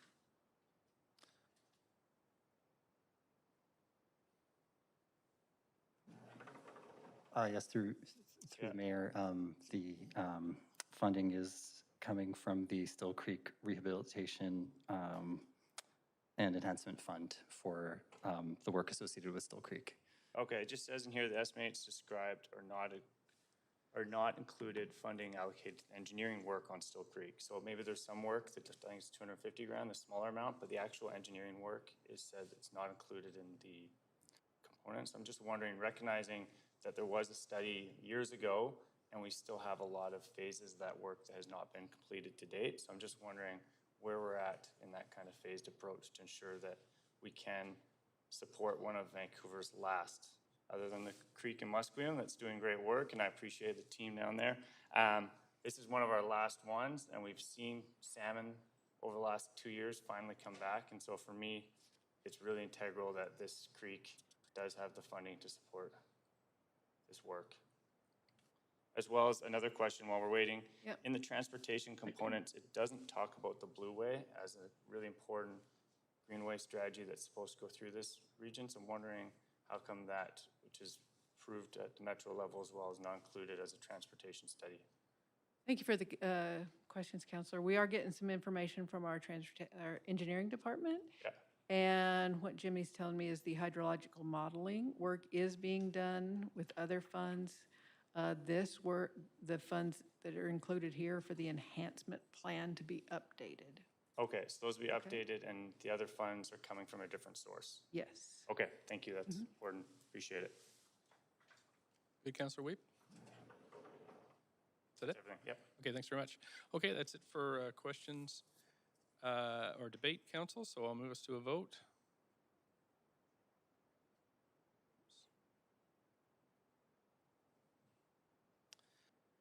Councillor Fry and Hardwick, there we go. Okay, thanks very much, Council. That is unanimous. Thank you so much. Thanks to speakers for coming in tonight. Okay, Council, we're going to move on. I hope you're not here real late tonight. We will be. Thank you. Thanks. We have 7 bylaws on the agenda for enactment, Council. Council members who were not present for the meeting related to public hearing enactments bylaws must confirm that they have reviewed the proceedings of the meeting if they wish to vote on this enactment. Bylaw 1 is from the public hearing of October 14th, 2021. Councillors Bly, Dominato, Swanson, and myself were absent for this item at the public hearing. I'm going to read through the names. I was present and, I've reviewed the proceedings. I'll be voting myself. Councillor Bly? Okay, thank you. Councillor Dominato? Councillor Swanson? No and no. No and no. Great, okay. Does anybody wish to hold any of these bylaws for debate, separate vote, or conflict of interest? Councillor Swanson, I have you on the list. I'd like to hold 5 and 6 just to make my vote consistent. Okay, no debate then? No. Move adoption. Thanks, I'm just going to... Oh, sorry. Okay, so what we're going to do is we're going to deal with Councillor Swanson's first, bylaws 5 and 6. Someone like a motion to adopt 5 and 6? Thank you. A seconder? Thank you, Councillor Dominato. Any discussion? I'm going to move to the main queue. I've got Councillors Dejanova on the list. Did you have anything?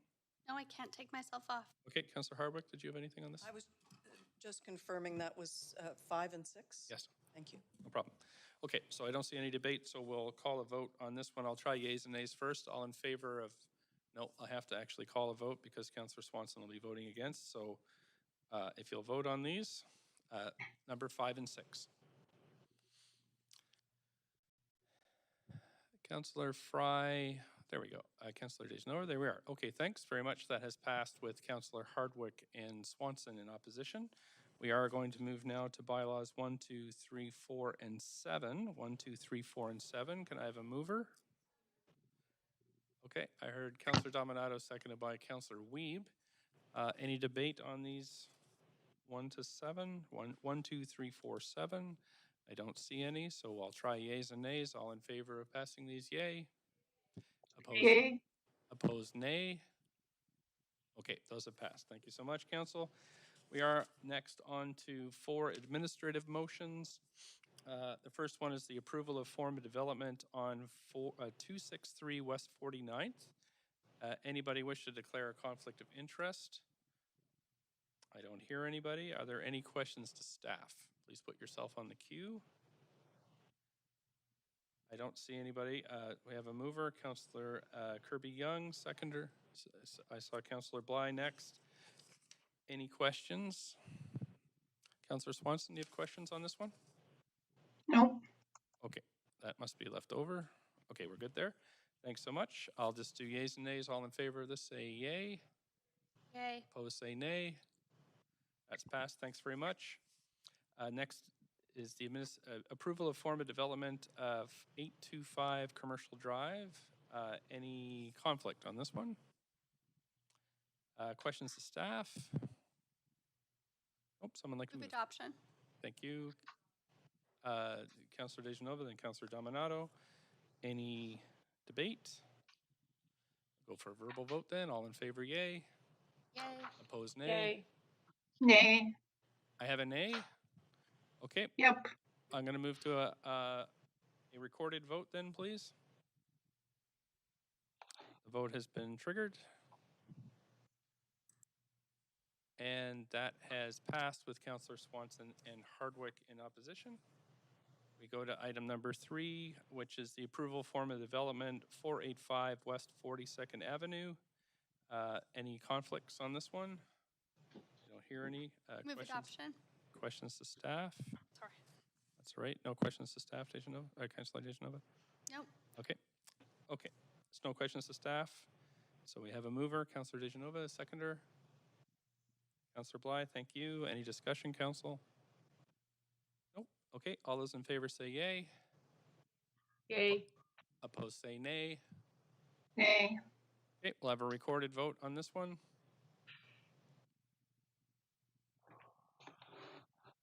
Vote has been called. Just waiting for Councillor Kirby-Yung. There we go. Okay, that has passed with Councillor Swanson and Hardwick in opposition. We have the resolution closure and exchange of a portion of road adjacent to 1002 Station Street. And is there any conflict on this? Anybody wish to declare a conflict? Any questions to staff? Second. We have a mover. Okay, I heard Councillor Kirby-Yung, seconded by Councillor Dejanova. Any debate on this? Okay, so I'll call the verbal vote first. All those in favor say yay. Yay. Yay. Opposed say nay. Great. Okay, that has passed unanimously. Thank you. Okay, Council, at 4:35, we are at the 7 Council members' motions that are on the agenda today. The first one is the request for leave of absences, and I'll just read the one out. Councillor Bly for civic business from meetings Unless more participants join, on this November conference 25th. will end in 5 minutes. From 3 p.m. to 10 p.m. We have a mover. So moved. Thank you. Councillor Dejanova, seconded by Councillor Hardwick. Thanks. All those in favor, yay. Yay. Opposed, say nay. Yay. I didn't hear any nays, so that's passed. Thank you very much. The next motion, number 2, is updating the requirement for members of council to rise to speak at council meetings. This will be moved by Councillor Bly, who will have 2 minutes to introduce the motion, followed by 1 minute of question from council. There are no speakers to this item, council, so we'll be debating this item today. And we'll turn it over to Councillor Bly. Councillor Bly, 1 second here, Councillor Dejanova. I'm just going to put you back on. Okay, Councillor Bly, please go ahead. Thanks very much, Mayor. So I'll be brief as there's no speakers to this motion. It's pretty straightforward, but just to recap, this is in regards to City's Procedure Bylaw number 12577, section 6.2, that states when questioning or speaking, a council member must A, rise unless a disability prevents the council member from doing so. Council members are not required to rise to speak at a standing committee meeting. Section 5.7. So as we know, through COVID, we've now found ourselves in a situation going forward in a hybrid meeting format, and that's of course due to the pandemic, but we've changed our procedure bylaw to reflect allowing council members, mayor and council members to participate electronically. And if those are in regular council, are required to stand, but of course those at home are not, and it's been pointed out by members of the public and those on council that have just observed that inconsistency. So in addition to persons with disabilities, Disabilities Advisory Committee has stated on a number of occasions that the requirement to stand or rise at meetings is non-inclusive, and given that not everyone is able to stand to speak at a council meeting, and that the requirement to rise and speak disadvantages those who are not able to stand. Likewise, other councils in Metro Vancouver, Park Board, trustees of the school board are not required to stand. And with Vancouver City Council and City of Vancouver's commitment to enhancing access and inclusion for all persons, including those with disabilities and those from a wide diversity of communities within our city, the motion is asking council to consider that the choice to rise to speak at regular council meetings be optional and at the discretion and preference of the individual members of council. And that further to that, staff report back. Sorry, we're at 2. And that's in the motion. That's just to report back on the history of standing and the change and what happened. Councillor Dejanova, up to a minute. Thanks very much. Councillor Bly, I've been here at council when former Councillor Lewis and former Mayor Sam Sullivan have been here, and they've never brought this up. And also, we don't really have equity in that speakers have to stand when they come here to speak to us. So have you reached out to any previous elected officials on this? Okay. Sorry, I'm trying to get all my questions through. Do you think there's a reason the clerks didn't address this in the updated procedure bylaw? Perhaps? I wouldn't speculate. Okay. And have you looked at the tradition as to why? I have. It comes from the British government. And do we really need a motion? As a city of reconciliation, it also shows an opportunity for us to demonstrate that reconciliation. Okay. Do you know how much research this is going to take from staff? The staff said very little time at all in their feedback. Okay. Thank you. Great. Thanks. Just to remind those attending virtually, just to make sure you're muted because I can hear papers crinkling and stuff. So thanks very much. Councillor Fry, up to a minute. Thanks for this motion, Councillor Bly. I recall at the accessibility strategy briefing that we had, the speaker who attended, they were using a chair, I believe, to speak. Was that correct, that they were speaking to us from a wheelchair? In person? Yeah. Yeah, at the podium there? Yeah.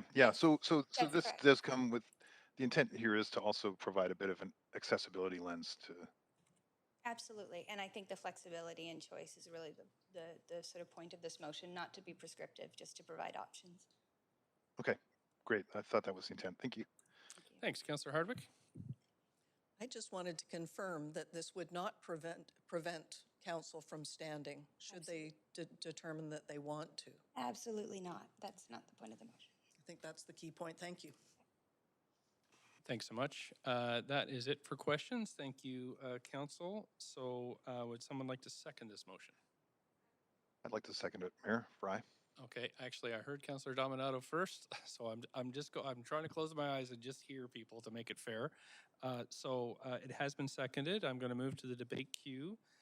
If folks would like to chime in on this one, please go ahead. You have up to 5 minutes to speak. Councillor Dejanova first. Thanks very much. I just had a point of information through you, Mayor Stewart, for staff. Sure. I'm wondering if staff could, if perhaps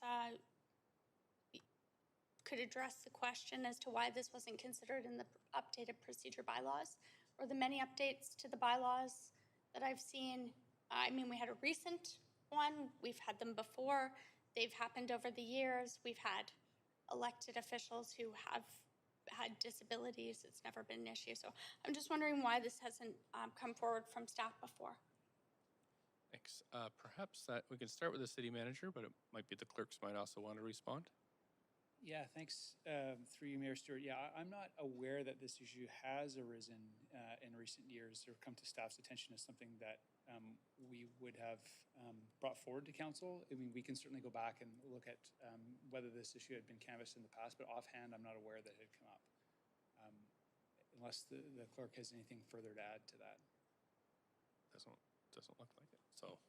I know that there are issues that have come up through the women's equity strategy, including the ability to have a breastfeeding policy and all sorts of other types of equity policies. And I haven't seen those come back specifically in chambers. I'm just wondering why that is in the context of this is being asked to be considered by a certain date and time.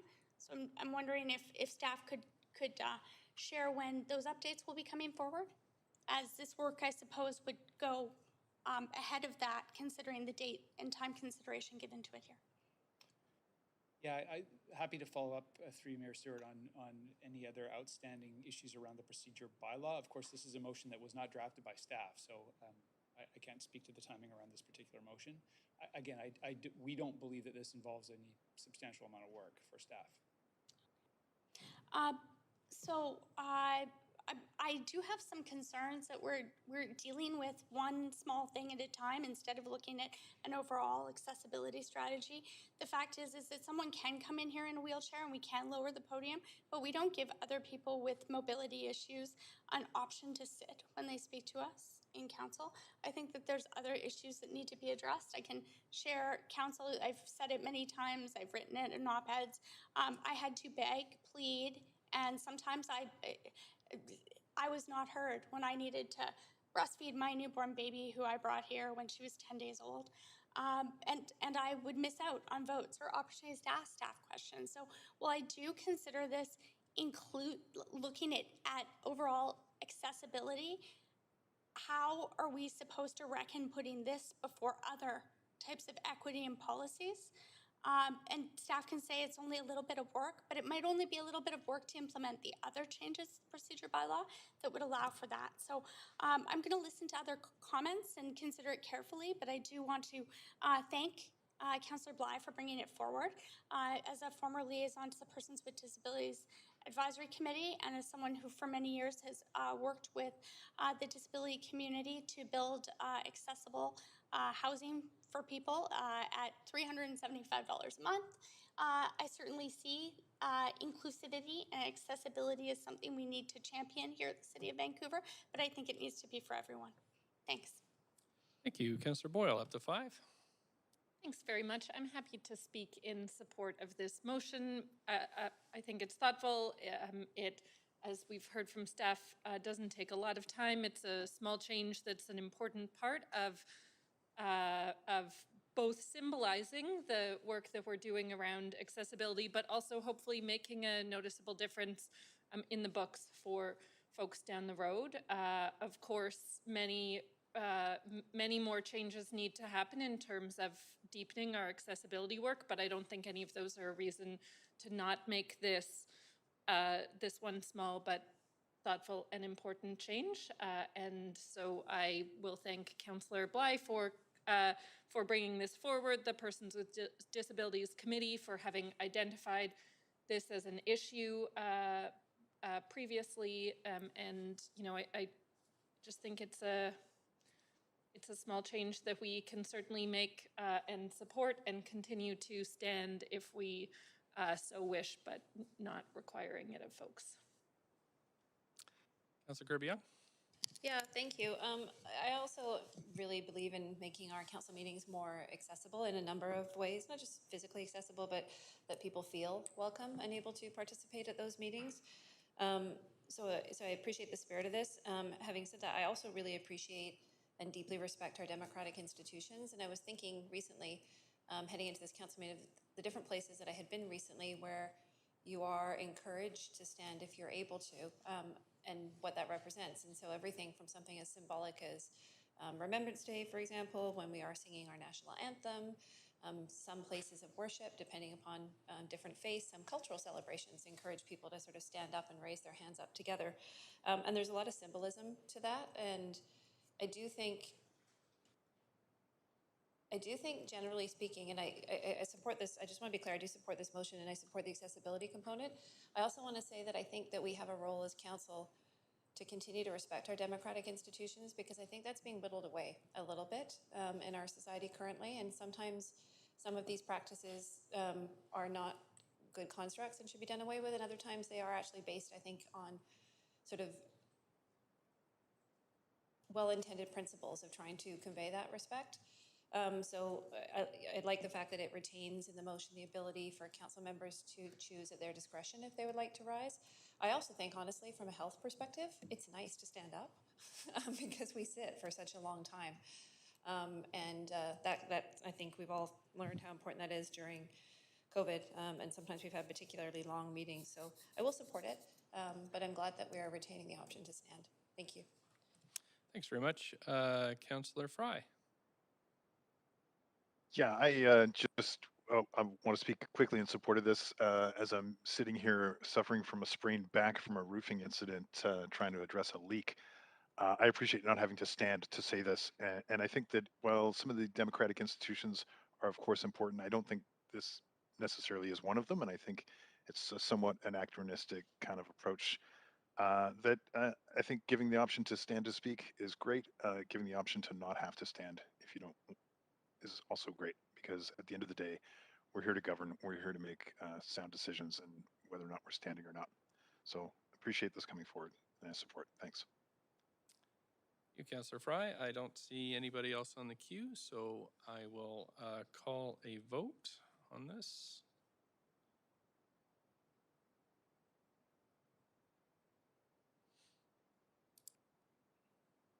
That has passed unanimously. Thanks very much, Council. I'm going to move on to the next motion now. Motion 3 is Saving Lives with Community Defibrillators and First Aid. And this is moved by Councillor Fry. So Councillor Fry, I'll put you on the list, and you have up to 2 minutes to introduce this. Mayor, I'm wondering if before I start here, do we need to make a motion to extend? I see the clock running down. Sure. People can extend if they want. We do have a public hearing that starts at 6. The latest we can delay that to is 6:30 by our bylaws. So so is that a formal motion to extend, Councillor Fry?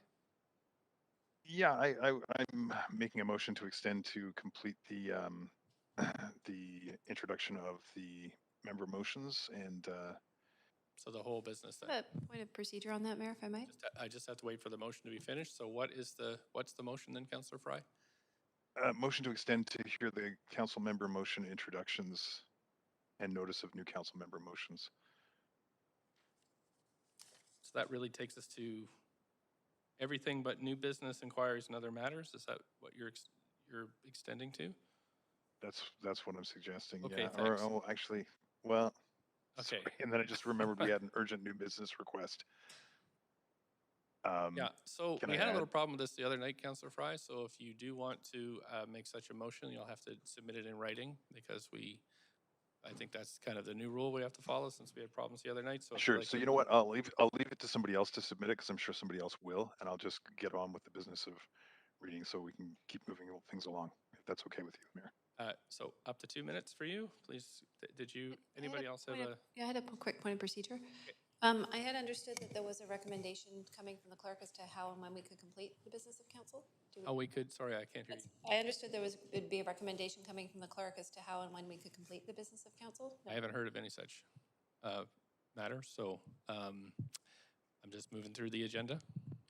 So I'll. Is it an option for us to recess and finish the council business tomorrow? We can recess, but I'm not sure when we start again. I'll check with clerks and get some advice back as we move into Councillor Fry's Thank you. motion. So Councillor Fry, we'll give you up to 2 minutes while the clerk's working away on some options. Yeah, sure thing. Thanks, Mayor. And I'll try to run through this pretty quickly. It's a fairly straight ahead motion. As most will know, heart cardiovascular uh, diseases and heart attacks are the leading cause of death here in Canada. In fact, the American Heart Association just released a report over the weekend that detailed how, as a result of COVID-19 and increased anxiety, we're seeing a massive escalation in heart attacks. And I'm sure, well, I know that every one of us knows somebody whose lives have been saved by an AED, a defibrillator. And furthermore, many of us know folks whose lives have been saved by Naxalone. So when I learned about new technology that St. John Ambulance is attempting to roll out, they have a plan to roll out 1,000 public accessible defibrillator units that can be positioned outdoors, include a first aid kit and a Naxalone kit, and are basically set up so that as soon as you remove one of these components, it will alert first responders. It will also instruct you how to use the equipment so that you can save a life. And what's even greater about this is that the model that they're proposing is not taxpayer funded necessarily, but it can be sponsored by any number of different individuals, corporate sponsors, what have you. And really, what opportunities can we explore as a city to help facilitate this kind of innovation and ensuring that we have life-saving technology that's close by for folks when literally minutes count. And having talked to our first responders about this, I think this is the kind of thing that really can make a huge difference. And as we know, of course, through the heat dome this summer, this is very much the kind of technology that likely could have saved lives. And so if we can kind of get out of the way and help facilitate the positioning of these in Thanks, Brett. as nope, there we go. We're at 2. We have some questions for you, though. Councillor Kirby-Young, up to a minute. Sure. I understand there's about 75 of these apparatus in Vancouver currently. Do you know where those are located, Councillor Fry, in general? Yeah, my understanding is they're mostly indoors in facilities like community centers and rinks and that kind of thing. So, and those are great. This model also considers putting them in more publicly accessible places and including outdoors because it's a weatherproof station. Okay, but the community centers that are pretty publicly accessible, like, is there a type of building that has not been sort of installed in or well served? Like, are you saying that community centers are well done, but libraries are not, for example? I'm just looking for a bit of detail. Well, I would say in the vicinity of downtown Vancouver, in the vicinity of, say, the sports arenas, where there may be a defibrillator in the arena, but there's not one when there's huge crowds congregating outside. And it's also difficult for first responders to attend a massive crowd of people, for example. So there's lots of places where there aren't. Okay, thanks. Thank you. Councillor Dominato? Sorry, Mayor. No, that's for something else. Thanks. Councillor Kirby-Young? No, you had your question. So, okay, that looks like it for questions. Do we have a seconder for this motion? Thank you, Councillor Dominato. Sorry, who is? That was Councillor Carr, sorry. Oh, yeah, it's been seconded by Councillor Dominato. Thank you. So we do have speakers to this motion, so we need a... Move to refer to tomorrow's standing committee. Starting at 9:30. I've heard 2 councillors move the motion, but Councillor Carr's, yours is, well, actually Councillor Dejanova was first on the moving. Councillor Dejanova?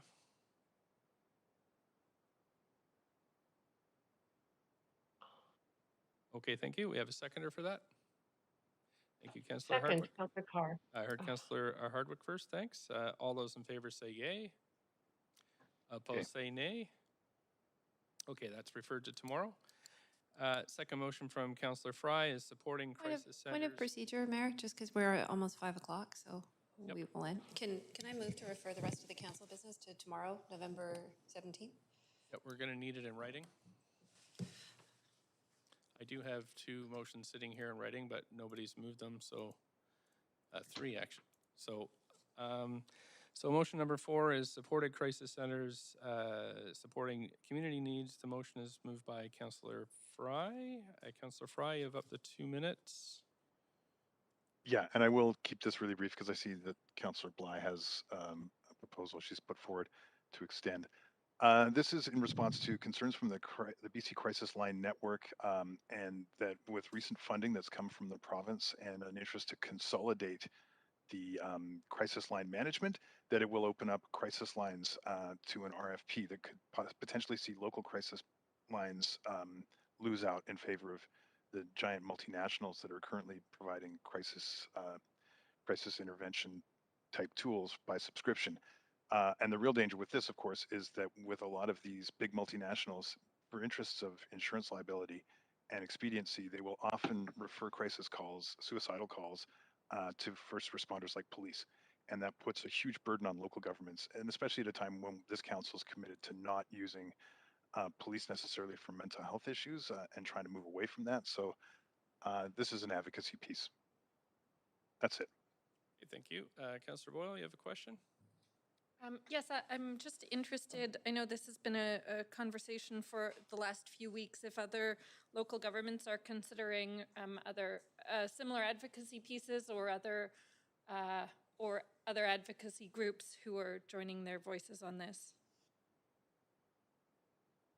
Yeah, I understand that New West is also looking at this, and this is something that I've been tasked to also bring up to UBCM on Thursday at the Health and Social Development Committee, and it's a concern for crisis centers across the province because a lot of these train local folks who are volunteers and then go on to work in the field professionally. And are there other mental health advocacy groups or others who you know of so far who are adding their voices as well? Yeah, well, the BC Crisis Line Network is 10 different crisis centers across the province, and they're all sort of advocating on this level and with local supporters. Okay, great. That's it for the minute. Thanks. Councillor Dejanova, you have up to a minute for questions to Councillor Fry. Nope, no questions. Okay. I'd like a point of procedure. I'd like to move. Are you moving a motion? Okay. 458.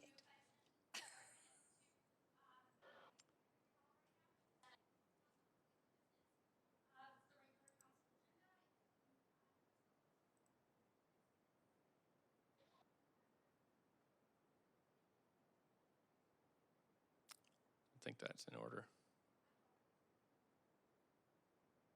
I'm just going to have to check with clerks.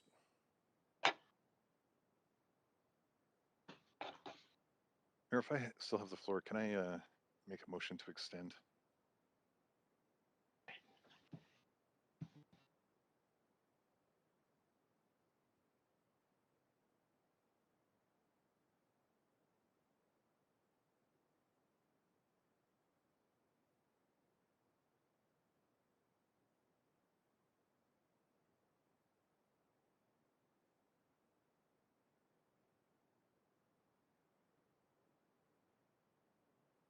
Sorry, Councillor Dejanova, this is out of order because the motions actually have to be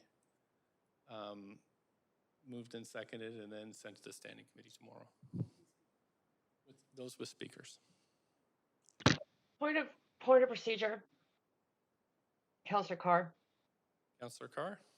Yes, I need to ask a question, if I can, through you to the clerk. Is what time and day of a meeting can we refer the rest of the agenda? Is it to the council meeting following the standing meeting tomorrow, or please advise? That's quite a lot of stuff.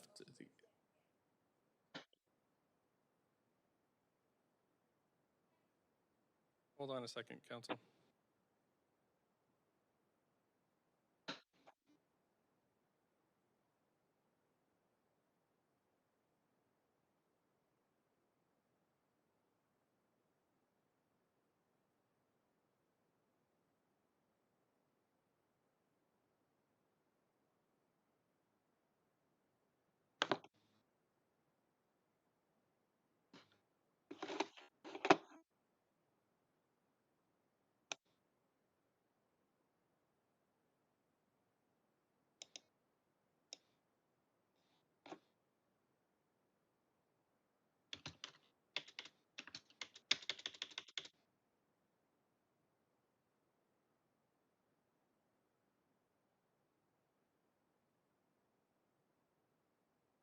Councillor Carr, your question is quite involved, and it doesn't.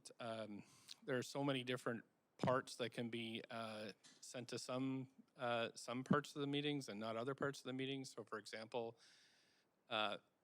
continuing, for example, some of the motions that we're dealing with right now in this section can't be sent to the meeting tomorrow. They can only be sent to the 14th. So it's not a simple answer that we can have. It would require a written response. Mayor, point of privilege, it's Fry. Councilor I'm Fry. wondering if I still have the floor. Point of privilege, you always do. Oh, great. Well, then I'll submit a motion to extend. No. In writing. No. Point of privilege is for that you can't hear or something. That's a point of privilege. Oh. So I'm just wondering if I still have the floor. You don't. Your questions have been answered, and so we're. Yeah. I'm going to check with the clerks where we're at now at 5:02. 1 second, please. I believe there was a motion moved and seconded.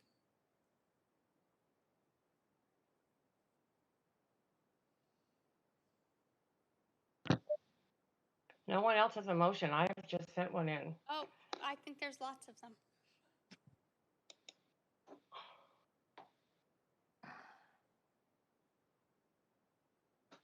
I'm sad to tell you this, Council, but we are now recessed until December 14th.